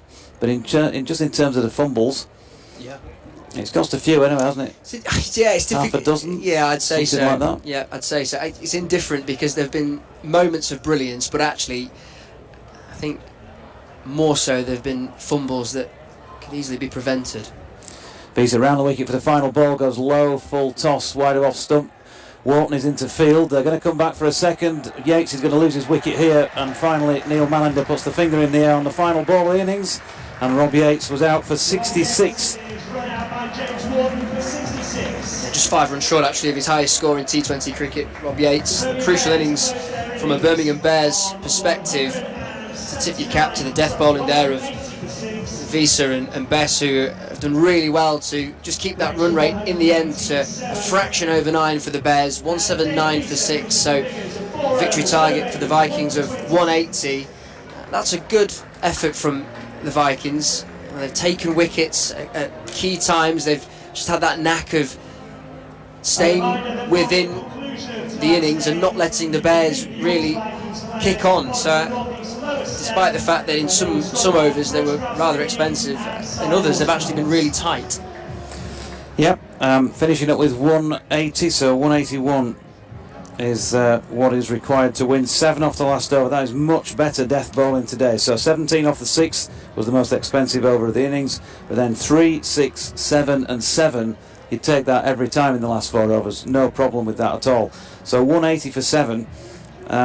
Well, you would think that that is no better than a par score. Not obviously easy to say how it's playing out there, I don't think. It didn't look obviously slow, and certainly hasn't been doing anything off the straight, so it's a good enough deck you'd feel to have a decent chance of chasing that. But Yorkshire's last 2 scores that's the key. have been 68 and then 102. So as I put it to Shan Masood the other night, somebody else other than David Milan needs to start scoring runs on a consistent basis if they're going to win 2 of these last 3 games. Not sure who that is, but somebody's also got to take some responsibility here, because he's been brilliant, and there have been some other significant moments. James Wharton with that superb 100, Adam Lythe's 90 last week, and then the partnership between Visa and Ben Mike at Leicestershire that got him home out of a difficult position that night. But there ain't been loads more than that. No. And so somebody else tonight has got to come to the party, I think, if they're going to be successful. You know, we've had a real good opening partnership here the other week between Lythe and Milan. They'll want that sort of a start ideally, but if they lose a couple of wickets early, then I think it's going to be hearts in mouth time for many Yorkshire Vikings supporters. We'll see, Jamie, in a few minutes' time. We'll take a little breather just on the back of these bowling figures, which finished up like this. Matthew Fisher, 4 overs for 26. David Visa, 4 overs, 1 for 26. Matthew Revis, 3 overs, 2 for 36. Jaffa Chauhan, 3 overs, none for 36. Jordan Thompson, 3 overs, 1 for 38. Don Bess, 3 overs, 1 for 16. Rob Yates run out for 66 off the final ball of the innings. That left Chris Wokes not out of 410 off 7. And Yorkshire, well, they need 181 to beat the top of the table, the Birmingham Bears. Back in a few minutes' time. Plus over 30 players have already represented Yorkshire's Academy this year. Over 380 boys take part in our regional programme, which sees North, East and Central, South and West Yorkshire all compete against each other, as well as other counties in a whole summer programme. Please join us in celebrating the future of Yorkshire CCC and their passion, hard work and dedication in representing our great county.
Headingley, please welcome back to the field the Birmingham Bears.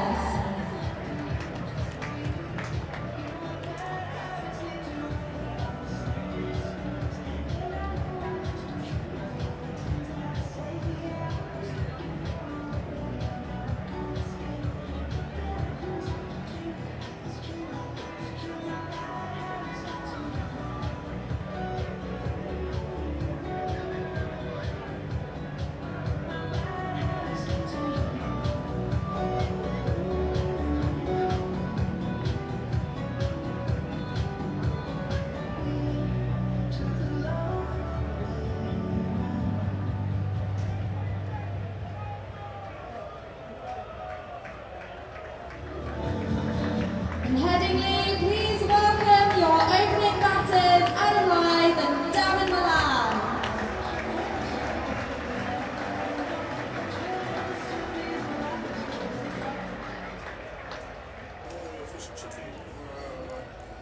Stick some cans on then, DT, because we're welcoming everyone back to Yorkshire Vikings against the Birmingham Bears, Part 2. Yorkshire needing 181 to win. Jamie Rayner, myself, Jonathan Doidge, James Powell, the Yorkshire and Diamonds president, and now David Townsend joining us as well. Cast of thousands this evening. We'll have DT on just for a little while to remember the old boy and what he's got to say for himself. And what have you got to say for yourself about that first innings? You always save the best for last, don't you? Yeah, I thought the Vikings pulled it back well. Actually, I thought at one stage you were looking at a score, 195, 200, somewhere in that region. Don Best bowled well, didn't he? He did. Second game in succession. Adam Lyth going to take strike. David Milan out there with him. It's a lot of runs though, isn't it? 180. It is, but these days it's not a crushing look when you look at the board, I don't think, compared to some. For example, trying to chase 212 at Chesterfield just the other day. Short ball first up. Chris Wokes opening the bowling from the Howard stand end. And that is pushed out into the offside by Lyth. And there is no run. Nicely timed. That didn't quite get his place. Otherwise, that's away for 4. The old practice wickets over there. It's like ice. Ball goes across there. There's no stopping it. Slip in place. There's a deep backward square leg and a third man who's wide-ish. Wokes in. It's flicked off the hip by Lyth, and round there to do the fielding is Chris Benjamin. Pick up 1 run, so they're getting going here. The feature of that first half, Rob Yates' 66 run out of the final ball of the innings. He batted all the way through. 66 off 51. And a very handy 45 off 27 by the man who just fielded that ball, Chris Benjamin. So Milan on strike. He's got a great cow for this competition. Leading scorer, certainly was prior to the start of the last match, and he's now past the 500 run mark in 11 matches, and that's quality by anybody's standards. Wokes right arm over. Milan gets a thickish outside edge on this, down to third, and at third man it's Henry Brooks who does the fielding. No, it's not, it's Dan Mosley, and he returns it for the concession of 1. Just looked a little bit casual, that, didn't it, from Milan? But that's the way he plays. He's a very fluid player. Greetings from sunny Funchal, says Rosemary, hoping for a better result tonight. I've never been to Wales myself, do you? BBC West Yorkshire Sport at gmail.com if you want to send emails in. Can't guarantee we get them out on T20 nights because things happen pretty quickly out there as Lyth shoulders arms to 1. Penny and Pudsey, I noticed had messaged us on numerous occasions the other night, none of which we managed to mention before we went off air, but I'll get this one out for you, Penny. Come on, Vikings, we've got this. And hi to Seb Brown as well. Some of the Pudsey St Lawrence youth are in the building, sitting opposite us apparently. I've had a text, and Seb was out with the representative side on the pitch at the break apparently. Andrew Jackson and the boys out there. Big appeal for LBW here. Chris Wokes seemed fairly confident about that, and he's stood with a lingering look both at Adam Lyth and umpire Neil Mallender, not out. It was a good shout, but I think it might just have been pitching outside. So we'll look here. Yeah, just outside leg, wasn't it? umpire's call. So 2 without loss, and 1 ball remaining in this opening over. Lyth on strike, and it's been dropped. And that, if we were talking about Yorkshire's fielding, well, that was probably easier than some of the chances they received. And it was palmed over the bar by Ed Barnard at point. So Lyth gets a life on 1. Yorkshire finished the first over on 3 without loss. Yeah, so a good start for the Bears, but they should really, well, arguably they could have had Lyth twice there. The LBW was close. I think just pitching outside leg stump. Benefit of TV replay, very good stream. And that last one, that wasn't hard, was it? Head high. As you said, palmed it over the bar. You'd have fancied that, wouldn't you, DT? Well, I mean, Even Swindon Town's keeper might have kept taking that one cleanly, mightn't he? Bradford City's maybe, Jamie? Yeah. I think I'd have fancied that one a couple of centuries ago. But, the old eyes don't move as quickly now, do it? It'll come to you, mate, one day. So we're going to see Henry Brooks opening the bowling at this Kirkstall Lane end of the ground. Right arm seam. He's over wicket, and he's hammered away this time by Lyth. Was that a chance? Was that a chance? Absolutely. Wasn't sure if it hit the ground or not. So a second one goes down, both on Lyth, and I think both Barnard. 2 and 2 balls. So living a charmed life tonight is Adam Lyth. They can't say they've not had any luck on their side, Yorkshire. Struck With that the bat. nicely, though. That Struck was it really well. Harder chance than the one at the end of the previous over. So good evening to a few of you who've tweeted in a moment, but haven't had a chance to read them all, as Milan does what Milan does really well, and that is put the front foot across towards off stump and then whip the ball off his legs, and that's gone all the way out of the park for 6. Yeah, lovely shot. Picks it up cleanly. Fielder down there has to take him on. Got that quite right. Risky shot. Evening to you, Martin Bloomfield, who says he listened intently to my interview with Shan Masood after Tuesday's match, and he was gracious enough to accept responsibility of his own lack of runs, but nice noises do not make a win. Time to buckle up, lads, and find the steel that produced 6 wins in a row, as Milan, who's been scoring a lot of runs for Yorkshire, hammers that one away backward of point for another single. That was in the air for a while, wasn't it? I thought old Ed Barnard was going to get his hat-trick there.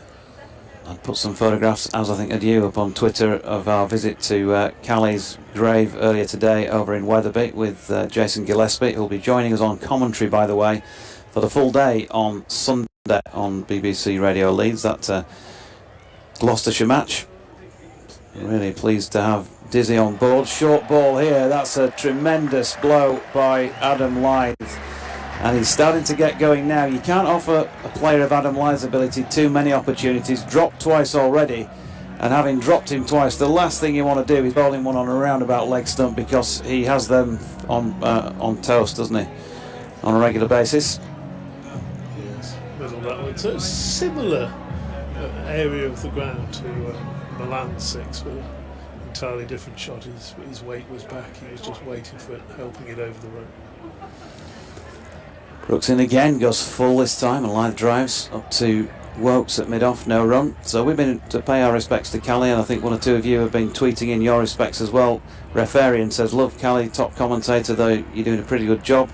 DT following on in his footsteps. Mighty Mariner says, when Yorkshire bat, why not open with Milan and Thompson and drop Lyth, worth a try. Good evening to you, Andy Walker, and also to you, Lily. And to Charles Kitching, as this is down the leg side, and Lyth misses out, really, doesn't he, off the final ball of the over. 17 without loss, though, so good over as far as Yorkshire were concerned. The Bears started well, but Yorkshire have hit back 14 from the over, 17 without loss after 2. Interesting little innings, wasn't it, from Robbie Yates, because he started off quite quickly, and then you looked up at the board and he didn't seem to be accelerating away. He's paying more the sort of anchor of the innings. Change of bowling straight away now. I don't know, I know a lot of this is pre-planned, but Wokes has had a brilliant first over, hasn't he? He's had a chance dropped, possible LBW. and he's given away 3 runs. Now, I'm sure they were planning this bowling change, but with Maxwell coming on, but in the circumstances, go on, have another over, Wokesy. I don't know. Got to have a bit of flexibility. Glenn Maxwell then, bowling right arm round the wicket, and that's pushed out into the covers. There's a sweeper out there, Milan with the stroke, and they pick up a single. Jonathan Sykes also acknowledges those photographs and says, the voice of Yorkshire cricket, the best, re Cali. James Green says, hi Jonathan and Jamie, what's in store for us tonight? Par should be 200 on the form, the Bears should stroll it. Not sure what Hill has done, but deserves a game as Lyth pushes a single beyond the diving Maxwell up to long off. Does more poor bowling and batting away as well. I don't think they bowled poorly tonight, James. Certainly did a lot better towards the end, and there were fewer of those big overs, weren't there? The biggest 17, you're going to get that. Here he is again, Maxwell, and well played. David Milan just opened up the body and cut that away. Backward of point for 4. James Green says, is DT working on a book called Do They Know How to Play T20 Cricket in Yorkshire and Middlesex?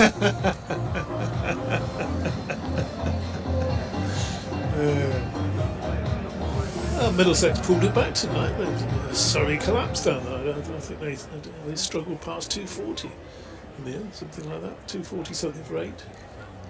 Maxwell in, and Milan pushes that into the offside. No run. Helen says there certainly is a void in county cricket, but my wee hashtag Cali is looking forward to sharing Scarbados fish and chips later on in the season in the memory of the great man. Hashtag Cali being Helen's cat.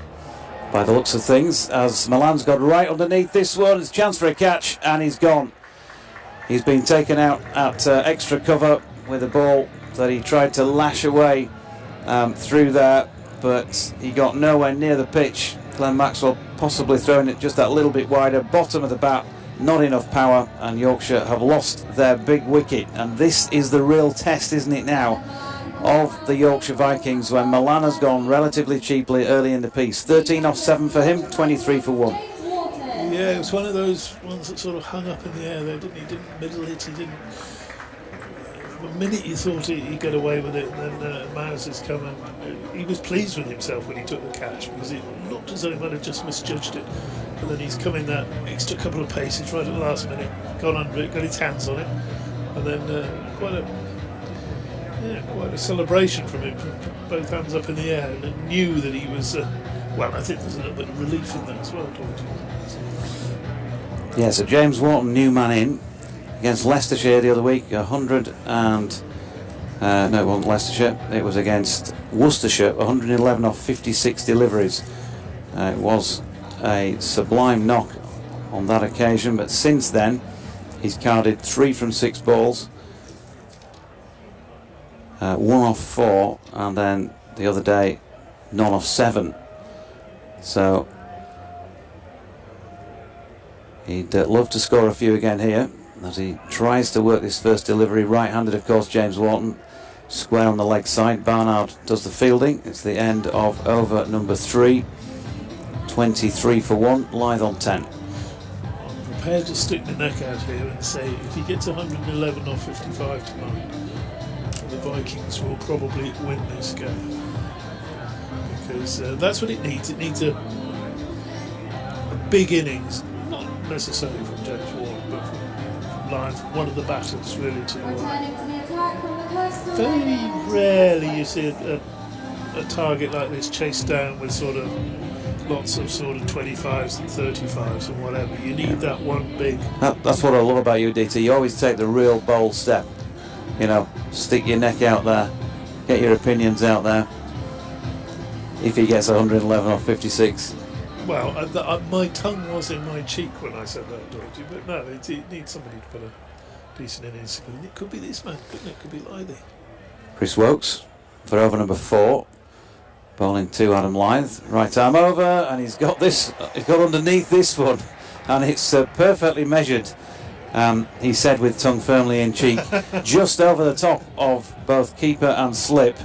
And those who are watching the replay tell you what, he's probably about 2 foot out of the grasp of first slip, diving across to his right, Rob Yates, and has gone away for 4. So Adam Lyth, well, as I say, made that 90, and then he hasn't again since then made anything significant.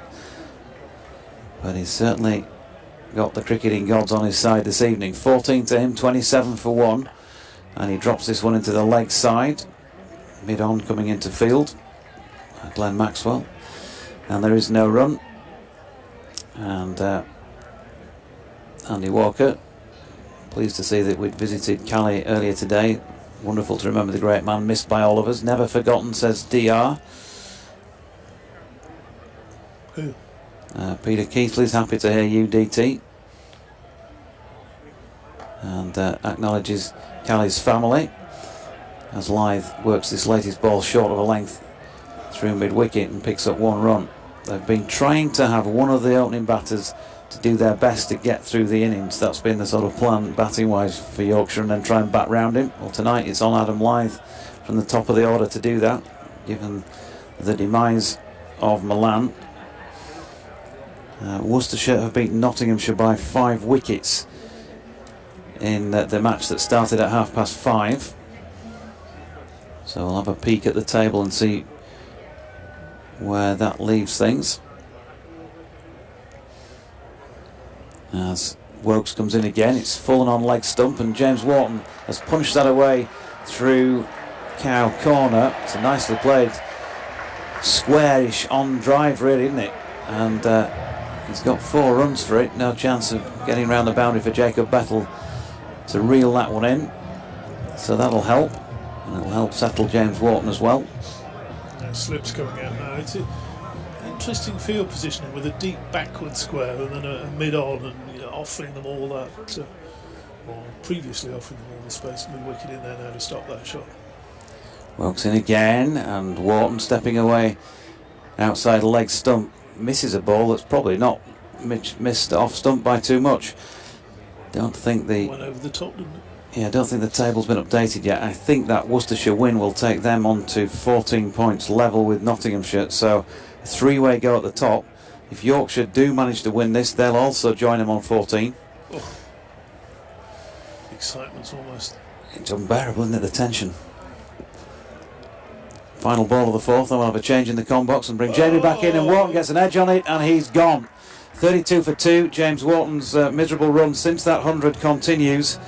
Caught at first slip off the bowling of Wokes, and he nearly had him the ball before, and this time he's hit it straight to Rob Yates with a thickish outside edge, and that will be that for the evening for James Wharton. 4 off as many deliveries. 32 for 2. And we'll say thanks to DT for his guest appearance. That will probably cost the BBC a large bar bill or something like that. Yeah. And Jamie's back. Hello. Well, this is the issue, isn't it, for Yorkshire? I mean, Adam Lyth is still there. Shan Masood comes out to the middle. Vast amount of experience, but to his own admission, and that was a great interview actually, Dorji, listening to that after Tuesday night's game.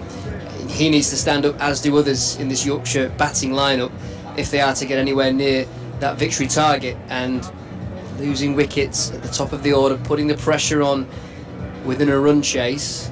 It's at times like this now where if Yorkshire are to be successful, they have to change that. They have to be better in these early to middle overs.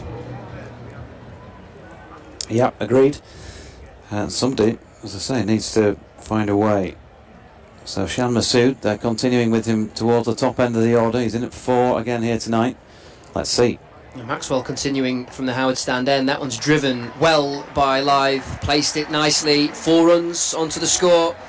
Did really well. Just beat the fielder at short extra cover to his left. And Adam Lyth moves on to 19. Fielders on the boundary, by the way. Of course, we're in the power play over, so only 2 outside the circle allowed.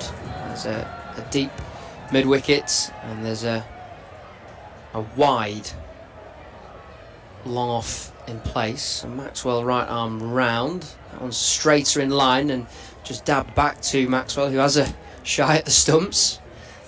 Yeah, it was with his left hand as well. Just trying to catch Lyth unaware maybe. As Davis collects the keeper. Maxwell in once more. That one's slightly quicker. Worked around the corner by Lyth. He'll come through for a single. That brings Masood on strike. Fielded it short, fine leg. 36 for 2.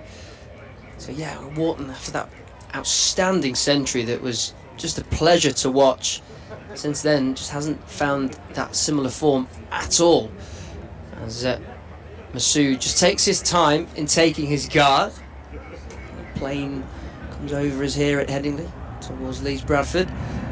Maxwell wide on the crease, one flicked away towards square leg for a dot ball by Masood. It's interesting the bowling Maxwell here, because his record against left-handers is inferior to what it is against righties. And there Masood has been done with flight. He beats the outside edge. Davis looks for the stumping, pleads with the square leg umpire, but that isn't given. He was interested, as were the Bears fielders around him. So Masood still there on naught. So it's good bowling from Maxwell. 1 for 11 from his 10 deliveries so far. And that one is an outside edge that scurries through to backward of point. And it is 1 for 11 that he will finish on after 12 deliveries, I beg your pardon. So at the end of the 5th over, the Vikings are 37 for 2, and Masood just looks slightly uncomfortable at the crease, still there on naught. Middlesex 52 without loss after 3 overs. Oh, steady. But chasing 252, Steady. they want 253 to win. But that's a fair old start, isn't it, to get you going? 52 without loss after 3. They're still in it after 3, so that's something. Sussex 57 without loss, trying to score 141 to beat Gloucestershire. Meanwhile, back here, 5 overs in, 5 runs off the previous over. So far it's been 3, 14, 6, 9 and 5. And to bowl this 6th over, final over of the power play, Chris Wokes coming in to Adam Lyth, who, as you'd imagine, at the top of the order, has got an excellent power play record, but this season hasn't been up to the standards that we've seen from Lyth in a number of previous years. That might all change, there's still time, and he could have a real good finish to the competition. Wokes averaging just shy of 20 and going at less than 8 and over against left-handers, but he's gone for 4 here, and Adam Lyth just stood and pushed that. And we've seen quite a lot this year in matches here that for all those improvisations and that flash stuff, the players who've come out and played proper cricket shots are the ones who've scored the runs at Headingley. Literally all I could hear in my mind when I saw that strike was proper cricket shot. It was just a brilliant back foot push through the offside, through the covers, 4 runs. That wouldn't look out of place in a county championship game. Brilliant from Lyth, and glorious to watch as well. 24 to his name.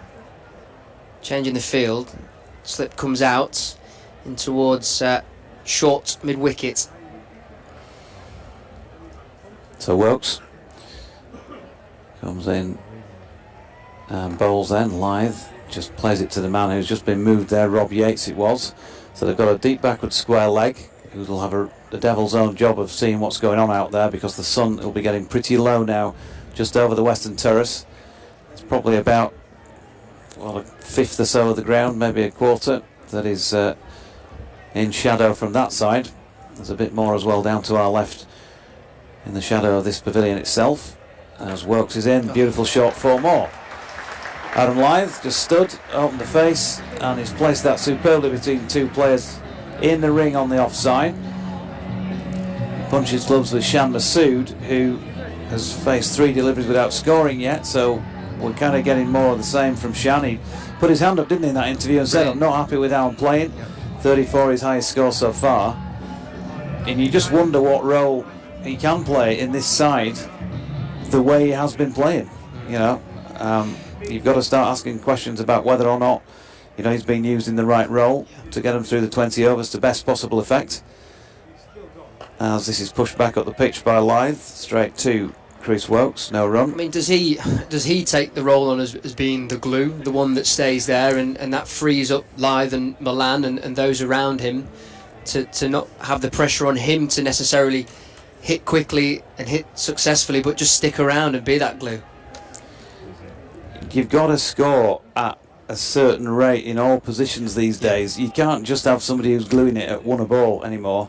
As Lythe is in, and that's flicked around the corner, and or in front of square I should say, there's no run. End of the power play. At this stage, 50 for 1 was the Birmingham score. Yorkshire, they're not so far off. They've lost 2 wickets, but they're 45 on the board. They got 8 from that over, those 2 fours by Adam Lythe. But yeah, you look at the strike rates of the lads who are playing the game and getting in regularly and getting regular runs, and they're all kind of north of 140 really.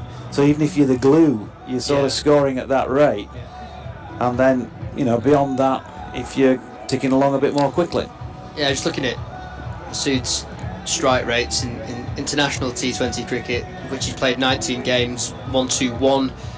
T20 cricket, which he's played 156 games, 125. So the modern T20 cricketer, I take your point absolutely, Dorji. As Jake Lintop comes into the attack for the Birmingham Bears.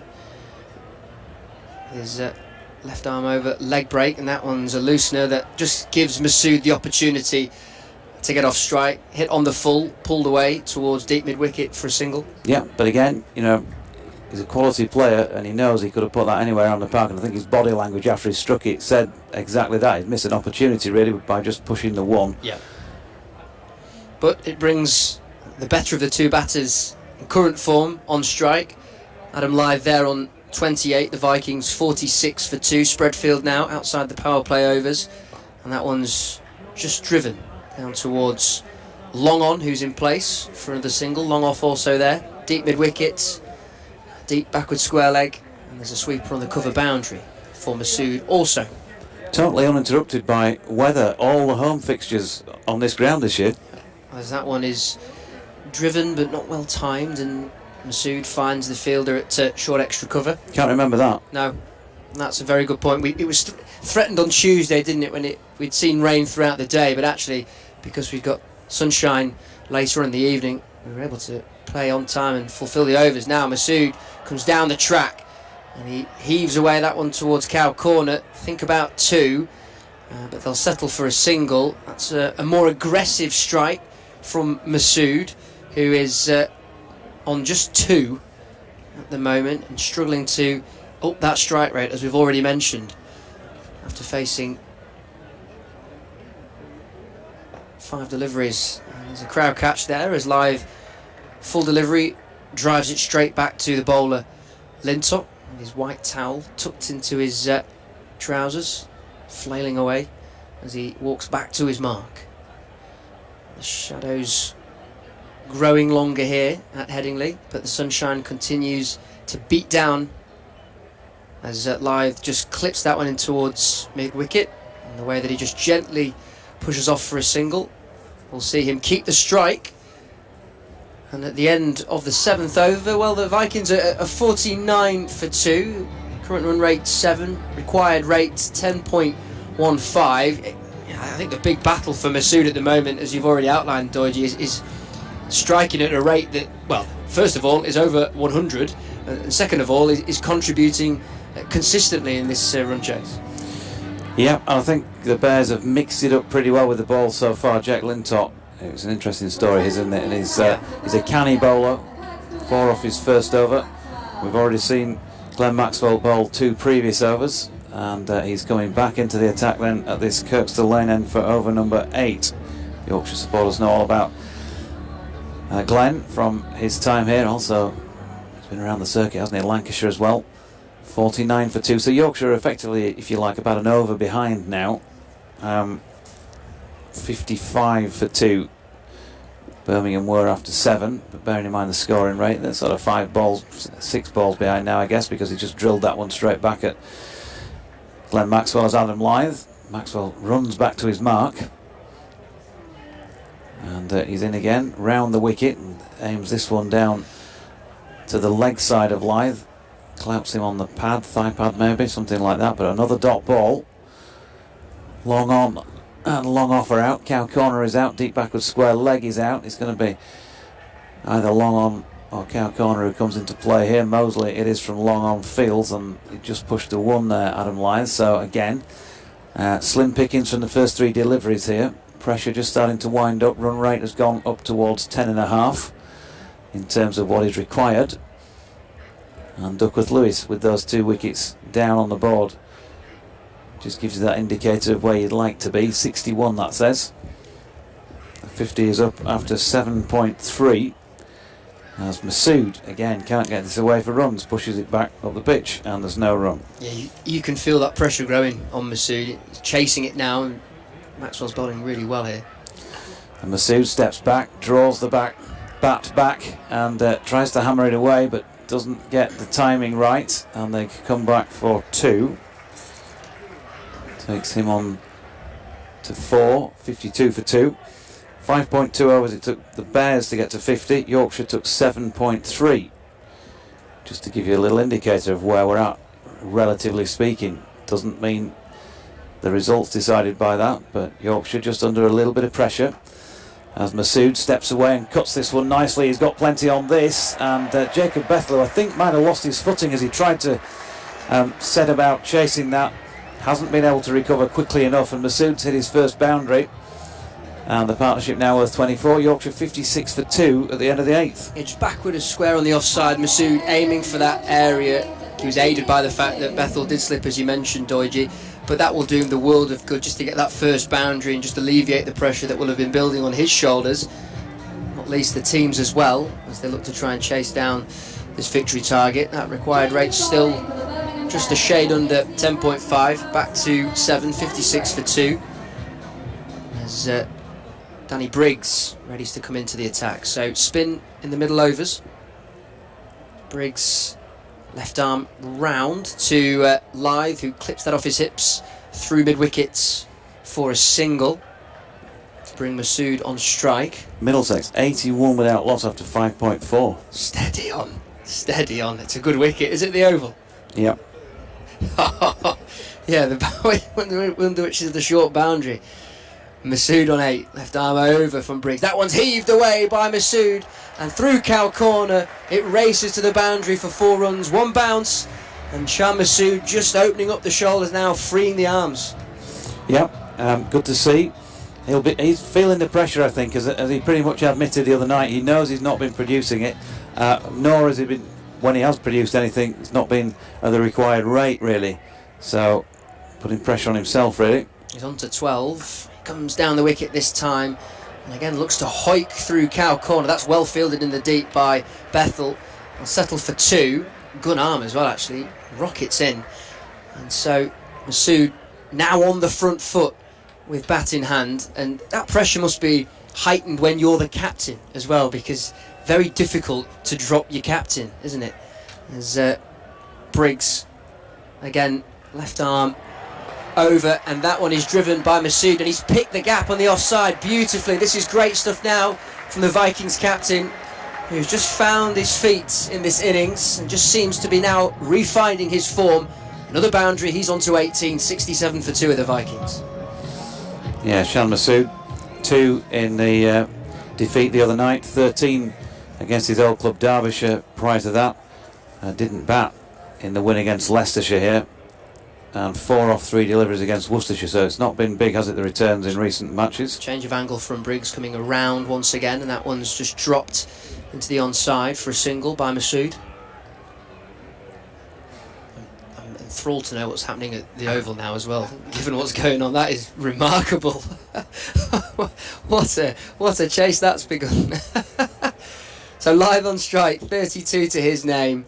And again, he just drops that one into a vacant mid-wicket. They'll think about 2, and they'll just about come through as there's a shy at the stumps. It's Davis who's done the fielding, the wicket-keeper who chased after that ball.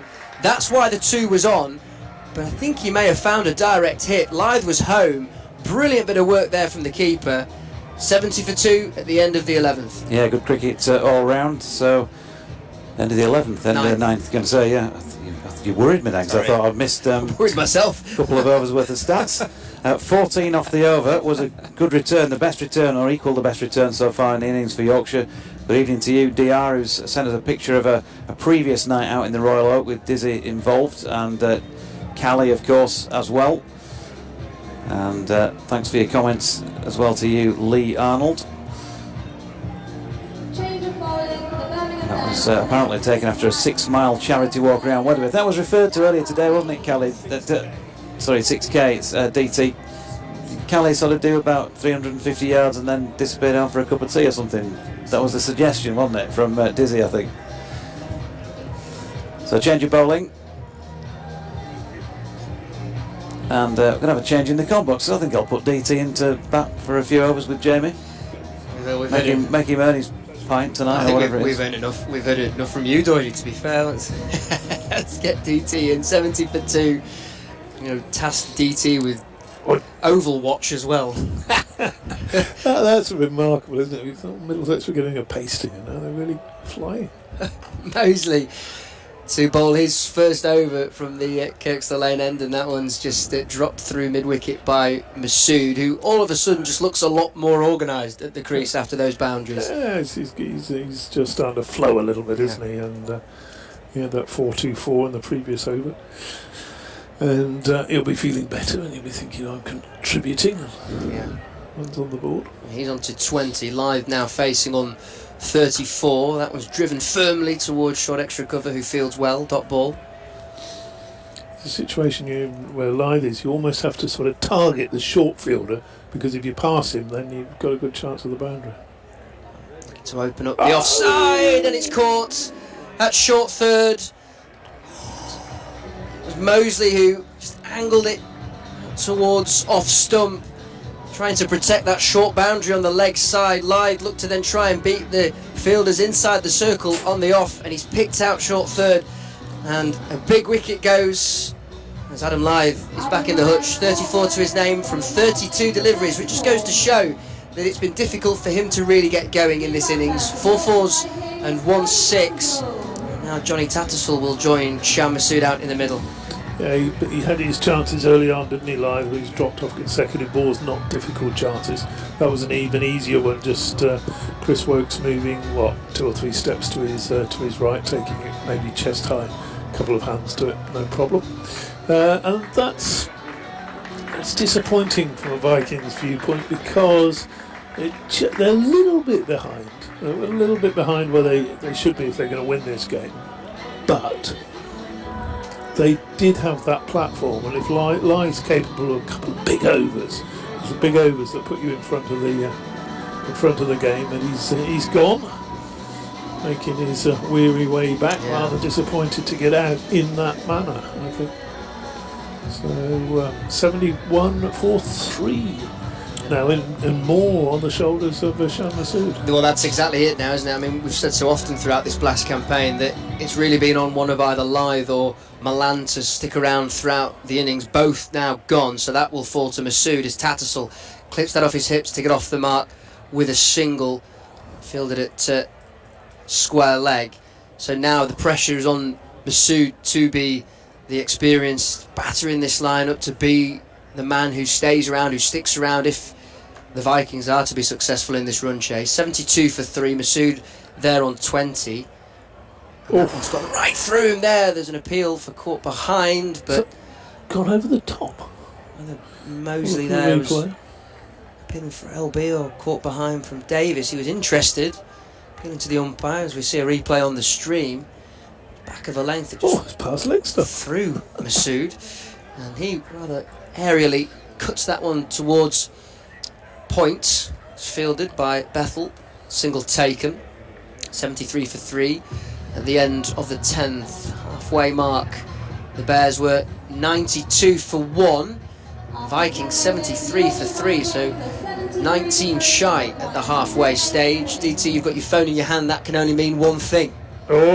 Middlesex have lost a wicket. Right. 97 for 1 after 7.2. They won't chase down that ridiculous 252, because people never do chase down 252. But wouldn't that be a way to end 10 defeats in a row to score the highest winning second inning, highest chase in the history of the Blast, if they were to get there? Yeah, what a way that would be. Goodness me. Lintott back in from the Howard stand end. 4 runs from his first over. And that one has Holding. bowled Masood through the gate. Masood stands at his crease. He looks towards square leg. He's going to have to walk back into the hutch because he's been bowled by Lintop. I think he was a bit deceived by what could be the wrong one from Lintop. I'm not sure whether he thought he was stumped at first. See it again on the replay. Yeah, that's taken off the bails. That is bowled by Lintop. It's a brilliant delivery. See it from the opposing angle. Lintop with the wrong one. Yep, and that's just clattered into off stump. Not sure Masood, or why Masood was hanging around, whether he thought he'd been stumped, but that's another wicket to fall for the Vikings. Masood goes for 21 from 17 deliveries, 3 fours in that innings.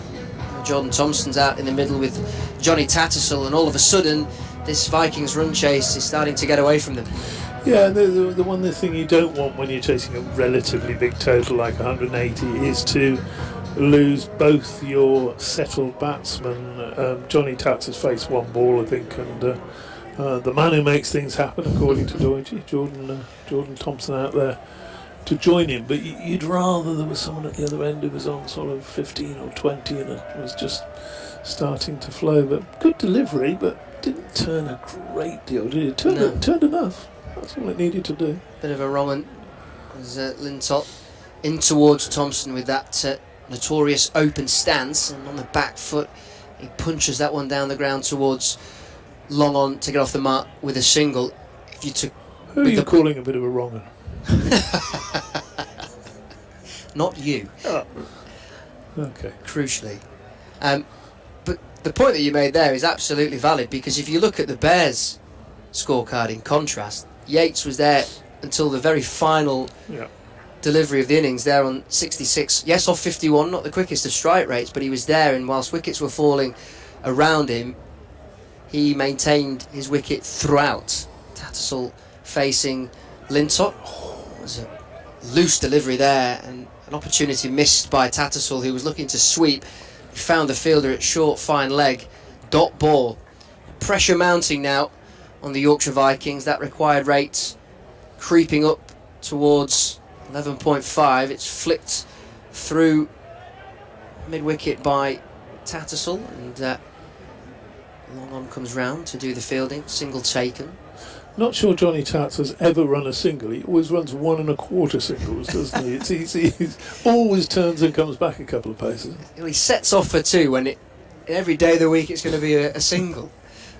Shorter from Lintop, and that's got the treatment from Jordan Thompson. Goodness me, that is enormous. We spoke about the Western Terrace being the long boundary for the left-hander.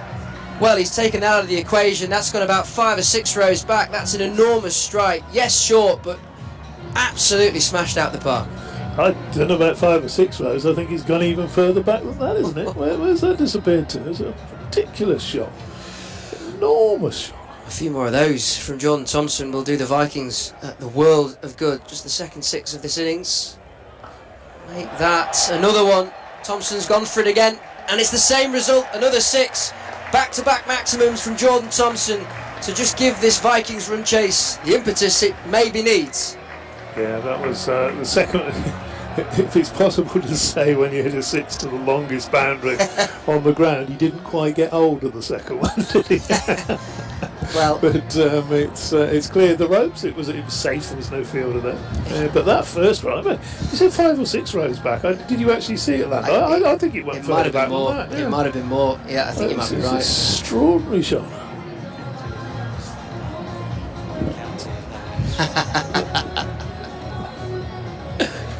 Doity. Yeah. Voices off. Satire from the Doidge in the background. But you see, all of a sudden that brings the run rate back down to required run rate back down to sort of 10.5. Mosley from the Kirkstall Lane end. So they're sticking with spin through these middle overs of the Bears. That one's dug out by Tattersall. Dot ball. 87 for 4. Yeah, that's brought the required rate down by the whole run because of those 2 lofty blows. Tattersall on strike. Cries of LB, and he's given. Umpire's given it. That is Tattersall's innings over. Mosley's got the wicket of Tattersall, LBW. And another wicket falls for the Vikings. And this run chase is certainly starting to crumble now. Yeah, he got a long way across, looking to work it on the onside, and yeah, not too much doubt about that. I don't think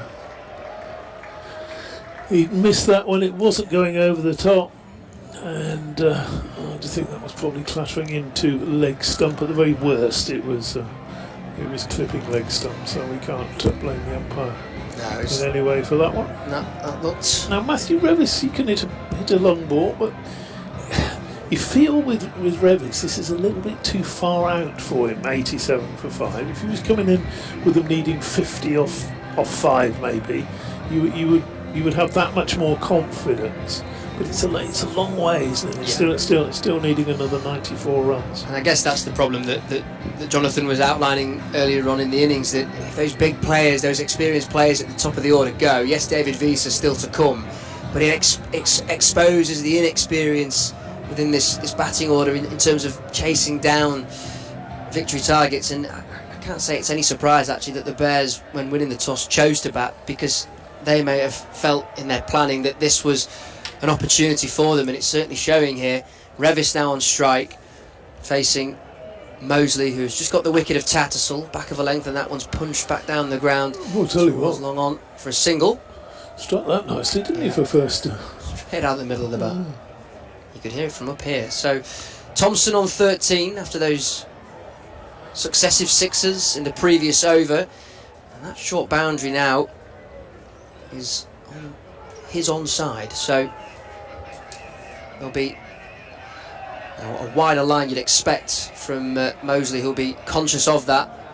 And that one's down the leg side, strays down the leg side. Davis absolutely convinced that Thompson's got a nick on that one. Does that come off? The crowd have not... yeah, just touched his pad, brushed his pad, yeah. The pad on the way through, the crowd are letting know what they think. Fuller and clipped through mid-wicket. Thompson set off looking for that too, but it was never on, and they'll settle for a single. The Vikings 89 for 5, that required rate 11.27. That wouldn't be a problem if they were 89 for 3, would it? Or 89 for 2. Yeah. The wickets lost is important. Another firm middle strike from Revis, who clips again through mid-wicket. And again, they'll take the single. End of the 12th. The Vikings 90 for 5. Thompson there on 14. Revis on 2.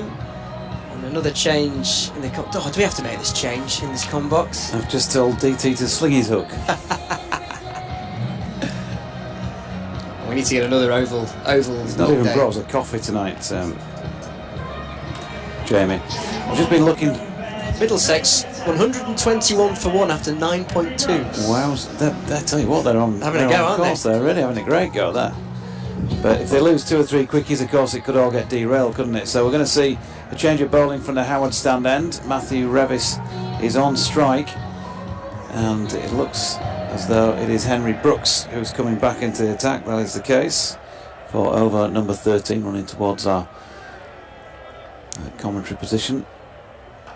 Revis punches this one out into the offside. I think this is your over, isn't it, Jamie? Apologies, and that's okay. That's quite all right. Been sent back, no run. That was a very, very close call for the Vikings and Matty Revis, who set off for a single. Thompson wasn't interested in the slightest, because there was cover in the form of short extra cover and mid-off, and Revis was sent back about 75% of the way down the track and managed to get home because of a wayward throw. So Revis remains, although that one's top edged high up into the air. Fielder comes round and nearly takes the catch. Doesn't carry. It's a brilliant effort, and then there's a near run out as Revis just gets his bat grounded. It's all happening out there. Revis is still at the crease. He's still there on 4. The Vikings 92 for 5, but they are living very, very dangerously. Yep, got a big top edge on it. Looped up, didn't it? And bouncing just short. So they need a hero out here tonight. Could it be Matthew Revis with the bat? Well, to be fair to him, he was entitled to make that 2, and it was because of his quick running through the first that made that happen. Revis on 4 and on strike. Full blade of the bat just pushes that one towards short extra cover, dot ball. Henry Brooks, 16 from his 9 deliveries so far. That required rate, 11.87. Could be a hero, Matty Revis. Jordan Thompson at the other end could also do the business, but they just need to keep wickets. The Vikings are losing them too regularly. Revis, that's a lovely shot. Stroked through the covers towards short extra cover maybe. 4 runs, much needed 4 runs as well. And again, proper cricket shot. Yep, no arguments there. Just got his hands through it, as they say, a little bit of width to work with, and punched it away nicely. 96, approaching the 100 mark then, but well, 10.5 overs it took Birmingham to get there, and Yorkshire significantly behind. 85 needed from 44 deliveries. Revis again through the offside. Another proper cricket shot on the back foot, pushing that through, back-to-back boundaries, and just good solid batting from Matty Revis. Yeah, it was a sort of slow bouncer one. He banged it in. He's come out the back of the hand somehow. However, he managed to execute that skill, I'll still never know. But he didn't execute it well enough today, because Matthew Revis, the key there was that he waited, didn't he? He'd seen it, he picked it, and he waited until it was in his half, and then picked his spot. So nicely played, Matthew Revis. 100 up in 12.5. 100 for 5. Revis on to 12 after those 2 successive boundaries. What can he do with this one? Henry Brooks in. That one's clipped by Revis down towards long on for a single. He'll keep the strike. End of the 13th. 101 for 5. His partnership worth 14. And the young guns just trying to make things happen here. Well, they've got the right man out there for that, I guess, and he'll be watching on, I think, from the non-striking end again here, won't he? Jordan Thompson, 14 to him, 13 to Revis. Partnership worth 14, so still in its relative infancy, but just about 2 a ball needed here. 80 from 42. Going to take something special. There have been calls for Jordan Thompson, not least by the man himself, to go higher up the order. I think he might have been in before 6 in an odd game in this, but just an odd game, and he's in at 6 today. But I think the main thing is he's got a bit of time out there. Still got 7 overs, and he's already got going. And bowling from the Kirkstall lane end, Glenn Maxwell. Right arm round the wicket, punched up to long off by Revis' first ball, and they get a single. Maxwell into his final over here. And it's been a good spell from him so far. 3.1 overs, 1 for 19. He's kept a lid on Yorkshire and taken a wicket. And he bowls to Thompson here, who's back and pulls the trigger.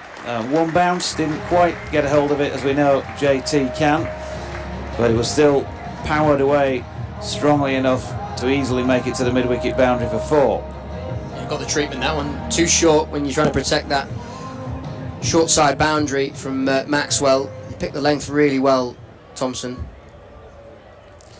Maxwell in again. Thompson just dabs this one down to short third man. There's a direct hit coming in, but it's not going to run out Matthew Revis. So one more to Jordan, who's on to 19. Revis on 14, 107 for 5. 74 needed off 39. It's still a good one to win, and I think in this position you'd rather be Birmingham than Yorkshire at this stage. Yeah. The table toppers are not up there for nothing, and they're the favourites to win this. But a really healthy over for Yorkshire, or a couple of pretty healthy ones, would just start to put a bit of doubt perhaps in the minds of those out there in the field, turn a bit of pressure back on them. If they were to take another wicket or 2 quickly here, then they'd feel pretty confident of wrapping Yorkshire up inside the 20 for a 3rd match in a row. Just been resetting the stumps. Dan Mosley's been asked to go around a few yards to his right, down beneath our feet at long on, and Revis gets hold of this one. And has he actually hit the square leg umpire, Neil Mallender?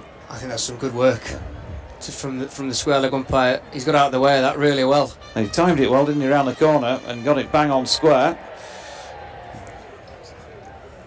The replay there was brilliant work, Matrix-like. So Thompson on strike, 108 for 5, and he's got underneath this one. Now then, will that have the legs? There's a fielder going round the boundary. Oh, only just Jordan Thompson, and he looks at the bottom of his bat. No wonder, because he looked like he gave that plenty, but it didn't travel particularly well by his standards. He got underneath it, and it's probably dropped about 5 feet over the boundary, and the fielder with an outstretched hand couldn't manage to flick it back in at the very least to save it going for 6. 114 for 5. Thompson on to 25, make that 26. He's just played a push out square on the offside, and that will complete the 14th over then, with the Yorkshire Vikings 115 for 5, 14 runs from it.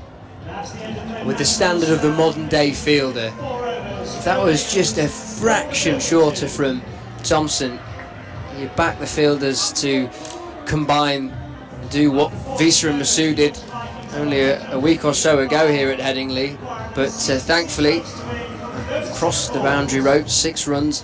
One thing Thompson's doing really well is he's picking up the length very quickly, so he's getting into position quick at the crease so he can target that leg side boundary. The same stage, 14 overs in, 134 for 3 the Bears, so 19 runs on and 2 wickets fewer. Briggs left arm round, and that one's just sent back towards the bowler by Thompson. He's on 26, he's facing Vikings 115 for 5. Thompson drives, he may have placed this well as long off comes round. They'll take the single. Maxwell finished, by the way, 4 overs, 1 for 32, which is still, despite things going a little astray in that final over, he's still coming under par, hasn't he, in terms of the required run rate. So thumbs up to him. Good performance, Glenn Maxwell. It's just a change in the field, which means Revis and Thompson meet in the middle to have a quick chat.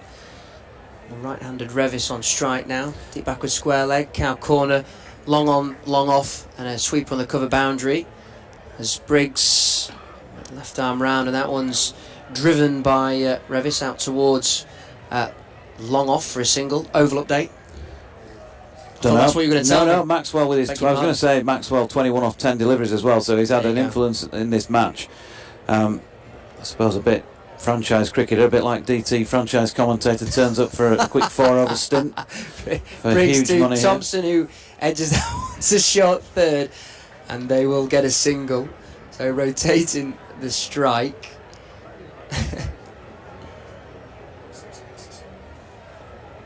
So Middlesex have lost the second wicket, but they are 149 for 2 after 11.4. So it's useful.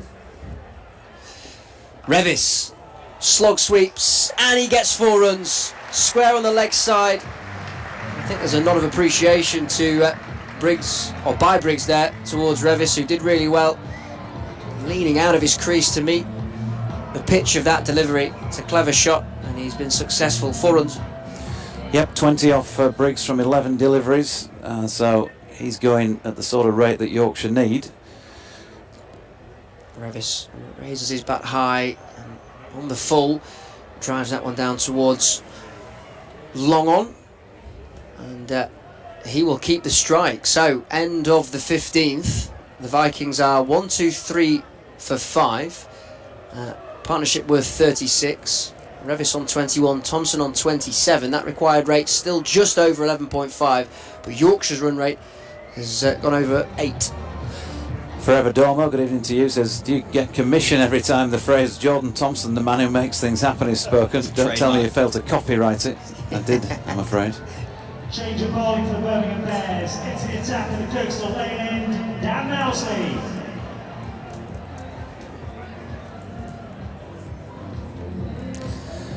So Mosley back into the attack then for over number 16. 123 for 5. There were 8 runs scored off that previous over, so that's just tempered things slightly for the Bears after an 11 and a 14 off the previous 2, but the pressure is on Yorkshire here. They finished well with the ball, didn't they? 3, 6, 7 and 7 the last 4 overs went for. But they're going to need to finish well with the bat here if they're going to be 10 overs of spin good enough to win this. from the Bears. Yeah. 10 overs of that. Now they've changed their mind with this bowling change. Mosley was going to bowl it, Yeah. but I think the danger sign for them is that Jordan Thompson in particular is out there, Yeah. and if he starts to get hold of the slower bowlers, well, as we've seen, he's not timed everything tonight, and he has timed some, but if he does get hold of them, then it could go around the park. So Brooks with his seam bowling is in, and that's nicely played by Matthew Revis. A lofted drive just beyond the reach of the diving Ed Barnard at mid-off. I think we'll give him credit for saying he placed it nicely enough, Yeah. and he gets 4 runs for it. Just placed it nicely enough. That was a good effort from Barnard. Full stretch dive into his right at mid-off. Ed Barnard wasn't going to catch it, says DT. No. So in he comes again, then short ball, and Revis, well, he mistimes his pull shot. I think the ball had gone. Oh, sorry, the bat had gone before the ball went through. So they've got a long on here who is, well, he was about 10 yards or so in from the boundary rope. He's moving his way back now. They're sent out long off. Bearing in mind that earlier shot from Revis, there's a cover sweeper. And then two men back at Cow Corner, who's coming to play here and square on the leg side. Revis really did have to reach for that. That was banged in. And he pulls a single, 26 to him. Partnership worth 41, meaning it's the biggest in this Yorkshire innings so far, eclipsing the 39 made for the 3rd wicket. Changes to the field again here because we've got the left-hand, right-hand combination. There's still a little bit of a squeak for Yorkshire. They're not done and dusted here, but they do need some boundaries. Changes to the field then. There's a deep sort of square cover, come point, and a 3rd man, Cow Corner, and then 2 men out straight, one of whom's going to come into play here, long on, as that's a full length delivery, punched down that way by Thompson for a single. Single's not what Yorkshire need. They need more than 2 a ball at the moment. 50, no they don't. Yes they do. 53 off 26, 12 point, 52 off 26, that's just changed. So they need bang on 2 a ball. Sorry, who's not good with numbers? Me, clearly.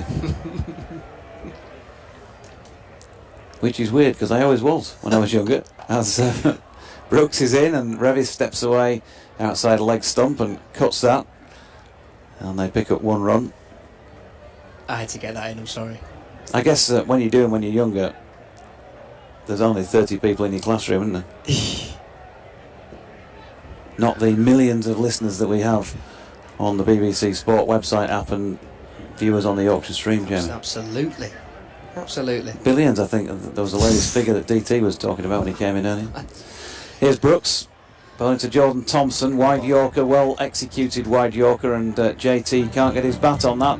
16 overs complete. They are under some serious pressure now. 130 for 5. They made 7 from the over, which is not enough. And so 51 needed off the last 24. At the same stage, the Bears were 27 runs on, although it was a little slower in the latter stages for them. Yeah, and you look, and you've got 2 batters here who are now set. Partnership worth 43. Which are right now boundaries order of the day really for the Vikings. That was a good move from the Bears to go with Henry Brooks. 7 from that over. It's invaluable at this stage in the run chase. Now Mosley, who is 2 for 6 from his 2 overs, will come in from the Howard stand end. Revis facing, hit on the full, hit down the ground, 4 runs. Great start to the over for the Vikings. It was the loosest delivery that we've seen from Mosley. Full toss there, and Revis wasn't missing out on that one. He moves on to 31. 1, 3, 4 for 5. Yeah, stepped into it nicely, didn't he? And we know he can play those shots straight down the ground really well. Matthew Revis gives it the full face of the play. We've seen it throughout his time in first team cricket over the last 2 to 3 seasons now. Another good example of it. Penny is getting a little bit excited. Crivens, she says, as Shan Masood disappeared earlier on. 3 fielders on the boundary edge, offside. Revis clips it around the corner. That's well fielded at square leg. Revis had taken off for a single and he had to get back into his crease very quickly. Strong arm in there, and Davis dismantles the stumps and bails. But there's a dot ball that goes into the scorebook. 47 required from 22. Deep backward point. Sweeper on the cover boundary. Long off, long on, and a man at cow corner. Mosley to come around the wicket to Revis, who drives. Thompson has to get out of the way. I'll get just a single, fielded by the man at long off. That brings Thompson on to strike. Yeah, and while Matthew Revis is certainly striking some lovely, clean, proper cricket shots, as we say, you feel that of the pair, in terms of sixes, they're more likely to come from the bat of Jordan Thompson if he can get hold of them. And it's against the slow bowlers that I think he's potentially at his most dangerous here. Long boundary leg side for Thompson, who twirls his bat. There's a man on the boundary edge, cow corner, deep backward square leg as well. Goes for the flick and aiming for that leg side, but goes through him. Wide isn't signalled, despite Davis going down to his right to do the keeping. So dot ball, 46 needed from 20. They need to find the boundary now to the Vikings. Mosley to Thompson, drives, lofted in the air, and that one will go away for 4 runs through extra cover. That is exactly what the Vikings need at this stage of the run chase. Still behind the required rate by some distance, but they need more shots and strokes like that from Thompson, who looks threatening. Yeah, just opened the face, didn't he, and got underneath it, knows that the man is in there at short extra cover, and if he gets any air underneath the ball, he's going to get at least 4. Didn't quite get the contact to get half a dozen for it, but 52 from 33 unbroken for this 6th wicket, and although they're still behind it, they've given themselves a little bit of a chance, but it does need some clean striking, and we haven't seen just enough fluency in that respect so far. Final delivery of this set, Mosley over, right arm round, and Thompson through the legs of Revis actually.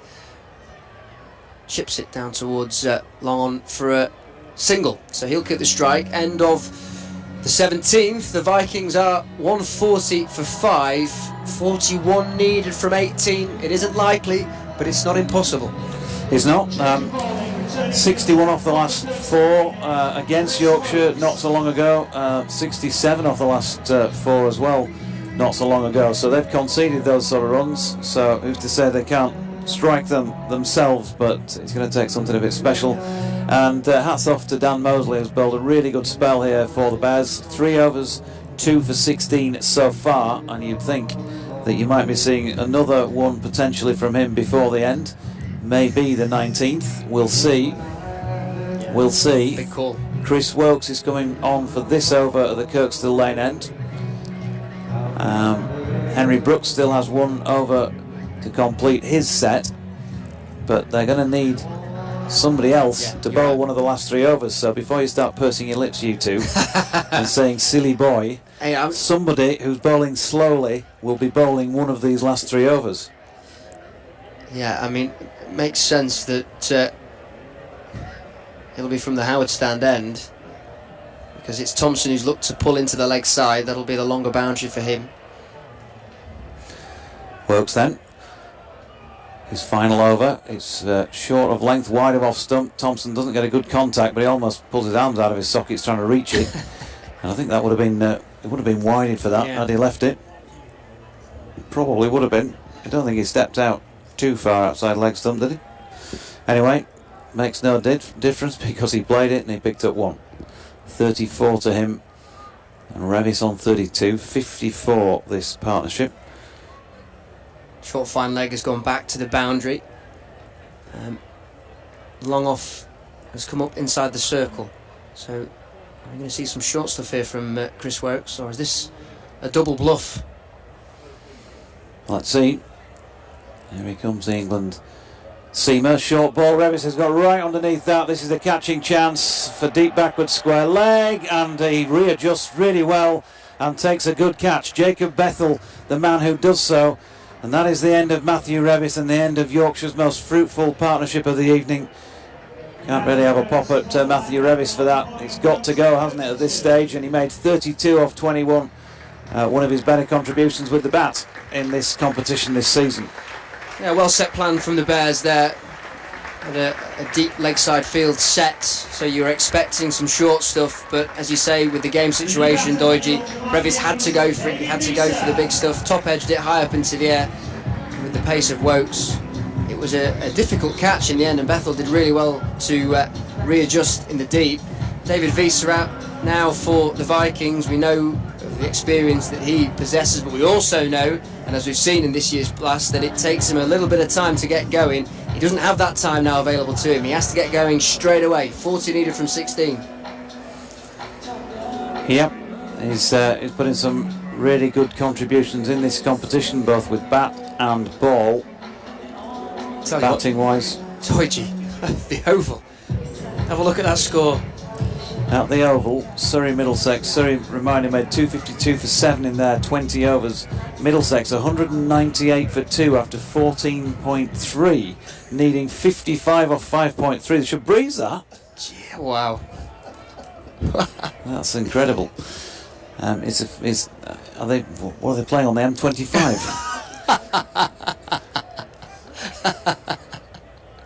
Wiese then to face his first delivery. Wokes from the Kirkstall Lane end under the Headingley floodlights now. He's got underneath it. Oh, he's got lucky.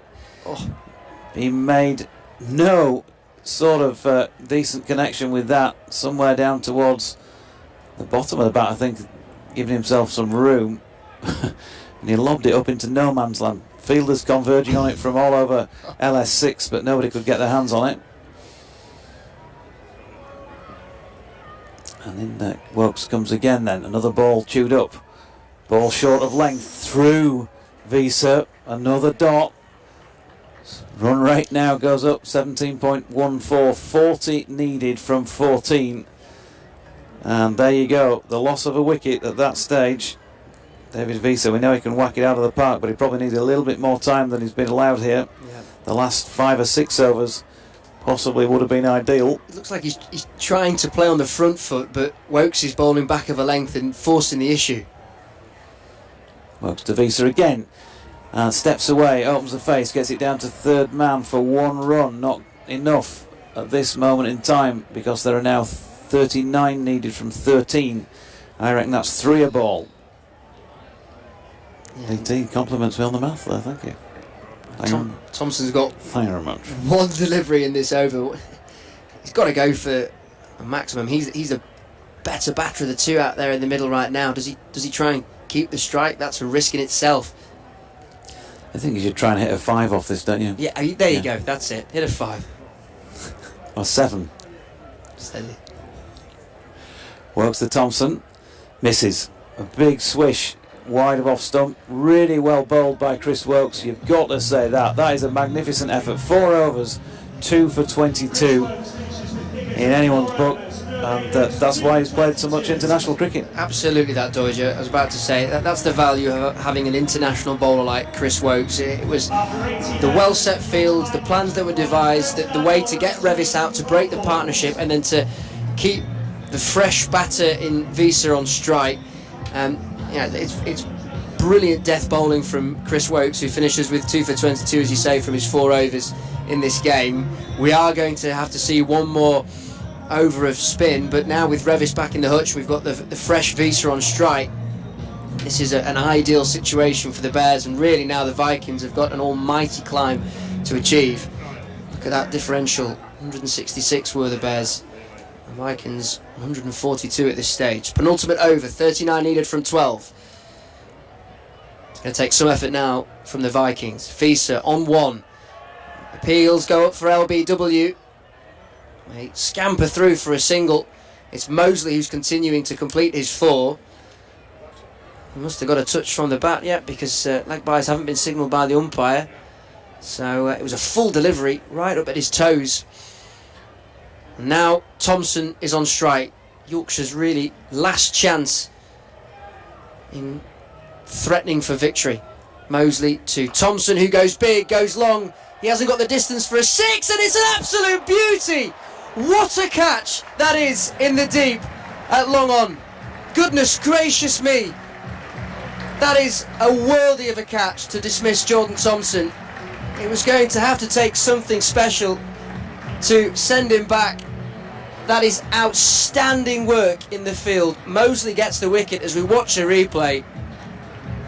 Running round to his left, diving down, caught by Bethel, who has been outstanding in the field all innings, and he's just put the cherry on top of the icing, on top of the cake, because that is an incredible piece of fielding.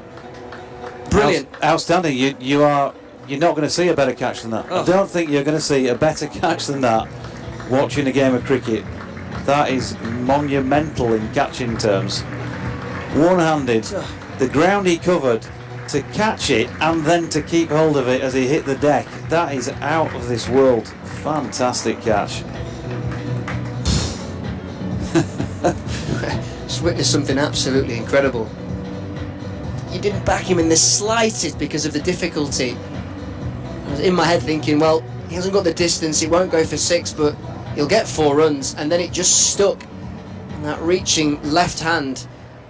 And now Don Bess is out in the middle, and you have to say that is the Vikings' hopes of victory completely gone, unless Bess tickles that around the corner and he'll get 4 runs. First delivery, just lent his bat out there, used the angle of it to pierce the fielders inside the circle on the leg side, backward a square, 4 runs. Yep, it'll help, but it's more like bigger ones than that they need. Certainly they need, one of those every ball to give themselves a chance, don't they? And yeah. What is it now? 34 needed. Bess has gone big, gone long. Has he got 6 runs? He has! Well, goodness me. Through cow corner. It's an almighty strike from Bess. What drama we're seeing here at Headingley. First ball goes for 4, his second ball goes for 6, and he's just about keeping the Yorkshire Vikings in this run chase. Yeah, 150 up after 18.4. That is 2 overs and 5 balls later than Birmingham got to theirs. And then his middle stump has just been uprooted and he's bowled. And the entertainment continues, ebbs and flows. And Mosley, who has been brilliant for the Bears, gets the wicket of Bess. Clean bowled. He goes for an entertaining 10 from 3 deliveries with 1 4 and 1 6. Jaffa Chauhan comes out to the middle. Yep, and Birmingham saw in the first match down at Edgbaston that this guy can strike the ball. We haven't seen too much of him with the bat since then. Obviously he's had a go a couple of times recently because they've been all out. But in the first game down at Birmingham, he hit 37 off 20 deliveries, batting at number 10.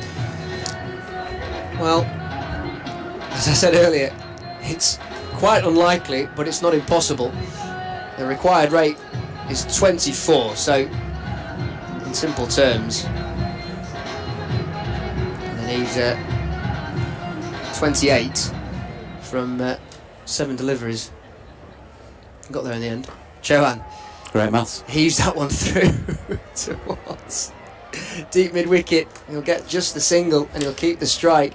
So as we head into the final over here at Headingley, the Vikings chasing down a victory target of 181. They are 1-5-4 for 8. Chauhan on strike with 1 to his name. Visa at the other end on 2. They need 27 from this final over. Yeah, the value of that Chris Wokes over number 18, in which he took a wicket and went for just the 2 runs, that's hurting Yorkshire now. They got 10 off the over prior to that. They got 12 off the over just gone. Another 8 runs in that over in between would have been very handy at this stage. Still might not have been enough, but Henry Brooks is going to bowl the final over. Mosley, by the way, as they miss, Chohan misses this one. I think they've premeditated, they were going to go for a run, whatever, they've got a bye. 26 needed off 5. Mosley finished with 4 overs, no maidens, 4 for 28, so tremendous effort from him as well. It's been very good with the ball by the Birmingham Bears, which is why they're in this position. 32 off 21 at the Oval. Goodness me. Middlesex. Do you think they can just pop up here and Yeah. help out a little bit? Brooks in, that's down the leg side, it's off the pads of Visa, who's going to try and get back for a second. He's probably got to take that option. He's more likely to strike the ball out of the park, 2 leg byes. But they now need 4 sixes of successive deliveries to win this. That would be Brathwaite-esque, wouldn't it, if they managed to do it? 157 for 8. You're not seeing it happening though, are you, really? Yeah, let's be honest. Well, you're not. No, you you're know, not. from what we've seen so far, you're not. And he can strike a good ball, can David Visa, but he's not getting contact with it at the moment, and he's got just 2 runs against his name. Brooks to Visa. Well, this one has connected, but it might not have the legs to get over the boundary. It's gone very, very steeply. It has got the legs. It's just dropped onto the practice strips just across the boundary on the western terrace side, a full toss. So, well, there you go. That's one of the 4 that was needed. 18 from 3 deliveries. 3 more full tosses like that. Simple. Just puts the Took pressure. the bat under the arm.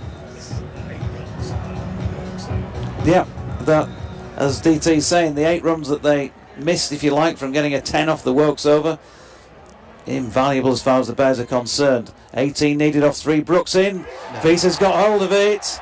I'm not sure if this has got the legs, has it? Yes, it has. 6 over deep backward square leg. Well, they've still got a chance, but they've got 12 to get from 2 more balls. Surely not. Surely not. No, it is the long boundary, and he's just about clearing it on both occasions. Well, the pressure is now on Henry Brooks, because whilst 12 from 2 is still quite a task for Visa, it just puts that seed of doubt now in the mind of Henry Brooks, who is joined by keeper and captain Davis. Chris Wokes there as well, experienced bowler. Well, 169 for 8. Well, they've made a better fist of it tonight, but it's still against them, isn't it? 2 more 6s needed. We've seen 2 in succession. Henry Brooks, what'll be going through his mind at this moment? Comes into bowl to Visa, could win it with this delivery. It's a wide. Oh, the pressure's on the bowler here all of a sudden, but it's not really, is it? The pressure's on the batter. but that is the game situation, isn't it? Despite the fact that the numbers are in the Bears' favour, the game situation and the pressure is with the bowler, hence why that wide has been bowled. He's so scared of offering up that straight line because of how well Visa, even though it's the long boundaries, cleared it. Now 11 from 2, a 6 and a 4 is a tie. Brooks then from the Kirkstall lane end to Visa, sits deep in the crease and misses, and that's a wide Yorker. He's gone across that way just outside off stump. It's not been adjudicated as a wide. Visa can't believe it. He's looking around to say, come on, what's going on there? But that's that, done. There you go. Told you it wasn't going to happen. 11 needed off 1 ball. I've not seen a replay of that yet, but it looked tight. And Visa gets underneath this final ball of the lot, Wow. and that is also going to clear the boundary for 6. But Yorkshire are going to lose this match. They're going to finish on 176 and finish 4 runs short of the Birmingham Bears total. Well, a late rally and a great effort from Visa in that final over. He finishes on 20. But as he strikes it, you can tell his body language is saying, how could he not give a wide for the ball before? He's just taken all of his frustration about that previous non-wide out on that delivery. He just dismissed it away for 6. And as soon as he hit it, he was looking towards the square leg umpire, he was looking towards the umpire. He is not happy with that decision. He'll have to accept it, but he's still just chatting away to the umpire, asking why that hadn't been given, and actually looking at the replay, that is a wide. That has swung away ever so slightly late on, and that lands outside of the markings that are on the crease. That's a wide delivery. Yep, it's a poor call, that, I think you've got to say. But it's done now, and that is that as far as tonight is concerned, and that could be that as far as the Vikings' chances of qualifying for the quarterfinals of this competition are concerned. It's not definitely done by any stretch, because they could still win the last 2 matches. They're there to win anyway, but they have now lost 3 in succession. So lost 3, won 6, lost 3 is the way it's gone in this competition for Yorkshire. They've certainly been consistent in various doses. And the Birmingham Bears, well, they continue their march towards the quarterfinals, and congratulations to them tonight. How vital was that Chris Wokes over number 18, not taking anything away from the first over that went for 3 or the 10th over that went for 3, but at that stage when the opposition are stepping on the gas, to come up with an over that included 1 wicket and went for just 2 runs was top draw from Wokes, and that's had a big influence on the outcome, as it turns out. What could Yorkshire have done differently? What could Yorkshire have done better, do we think, over the course of the 40 overs of this match? I will answer that question in just a moment, but it's very evident Sham Massoud not happy with the umpires either, asking the question about that. Why they're clearly very frustrated about that call. Look, the defeat doesn't lie on that one call, does it? I mean, if we look at the innings in its entirety, Yorkshire lost wickets early on. They left themselves too short towards the end, despite the fact that they got late runs, in contrast to the Bears, who really slowed up towards the back end of their innings with the bat in hand. But I think I go back to a point that DT made earlier in this run chase, which is that we saw in the Birmingham Bears innings that Yates was prepared to stay there, stick around, and just be that presence who was in. And yes, he didn't score as freely as he would have liked. He went at 120 strike rate, but he was there, and that was key. And I just felt the early wickets that the Vikings lost just put pressure on them, and then left them too short towards the end, despite the fact that Visa, brilliant power hitting towards the back end of the innings that nearly gave the Vikings an unthinkable chance. Yeah, but without a major contribution, I'm talking match-winning contribution, because they lost the match, by either of the openers again. So Adam Lyth made 34, which was joint top score with Jordan Thompson. We're not knocking him. 34 off 32 No. is a similar sort of thing, I guess, if it carried on to what Rob Yates was doing. But nobody else has been able to come in with a major contribution. There's been no match-winning knock in and among. There's been 2 34s and a 32, a 21 and a useful 20, but there's just not been that one spike in the innings that's really carried them towards it, and they just left themselves with too much to do. It's exactly the point. Wickets lost at the top of the order, it puts the pressure on the middle order, and then Thompson, yes, has played that steady innings, but too late on in the innings, because they needed to get runs, and they were leaving themselves too short. So yeah, it's those top order wickets that are going down for the Yorkshire Vikings that are hurting them. Positives with the ball: Don Best, 3 overs, 1 for 16, another good night for him. Matthew Fisher as well, welcome return as far as he's concerned, 4 overs for 26. David Visa, another good crack with the ball as well, 4 overs, 1 for 26. In fact, 3 of them went for more than 12 and over there. Matthew Revis, Jaffa Chauhan and Jordan Thompson tonight, but 3 of them really did come to the party in Fisher, Best and Visa. And I think the 180, well, it's clear from what we've just seen that it was, as we said, thereabouts, that sort of score as a par score if you bat well. Yorkshire losing wickets at regular intervals, and full credit for Birmingham's bowling performance there, because I said Yorkshire had 3 bowlers coming in at 12 on the economy rates. Henry Brooks, the only bowler who went for more than 12 and over, 4 overs for 51 he finished with for the Bears. 10.5 and over off Danny Briggs, 2 overs for 21, so damage limitation by taking him out of the attack. But then 5.5 and over, 8 and over, 9 and over and 7 the economy rates of the other few, and that's just got him over the line in front by those 4 runs. So congrats to the Bears, who are still out top of the table. They'll move on to 16 points. Worcestershire on to 14 with their victory over Nottinghamshire, who will remain on 14. Yorkshire and Lancashire remaining on 12 apiece. And so 2 matches left for the Vikings, and they are still, as far as I'm aware, in 5th place. They were the only 2 matches in the North Group tonight, weren't they? And so we're up to Durham, of course, tomorrow night. If you're following the stream, or if you're listening to us on the audio coverage, then we are at Durham for a 6:30 start. Martin Emerson and myself calling that one, as we're just going to check back in at the Oval, where Middlesex need 10 to win off 8 balls. I'm sure you'll be able to find that somewhere very quickly on your streaming coverage, because it'll take a while to get through those last 8 balls. From Jamie and from DT and from me, JD, thanks for your company tonight. Sorry it's not been the best of outcomes once again. 3 straight defeats for Yorkshire. They're not out of it yet, but they're going to take a couple of special performances to win 2 away games if they're going to make it through to the quarter-finals for the 3rd successive year.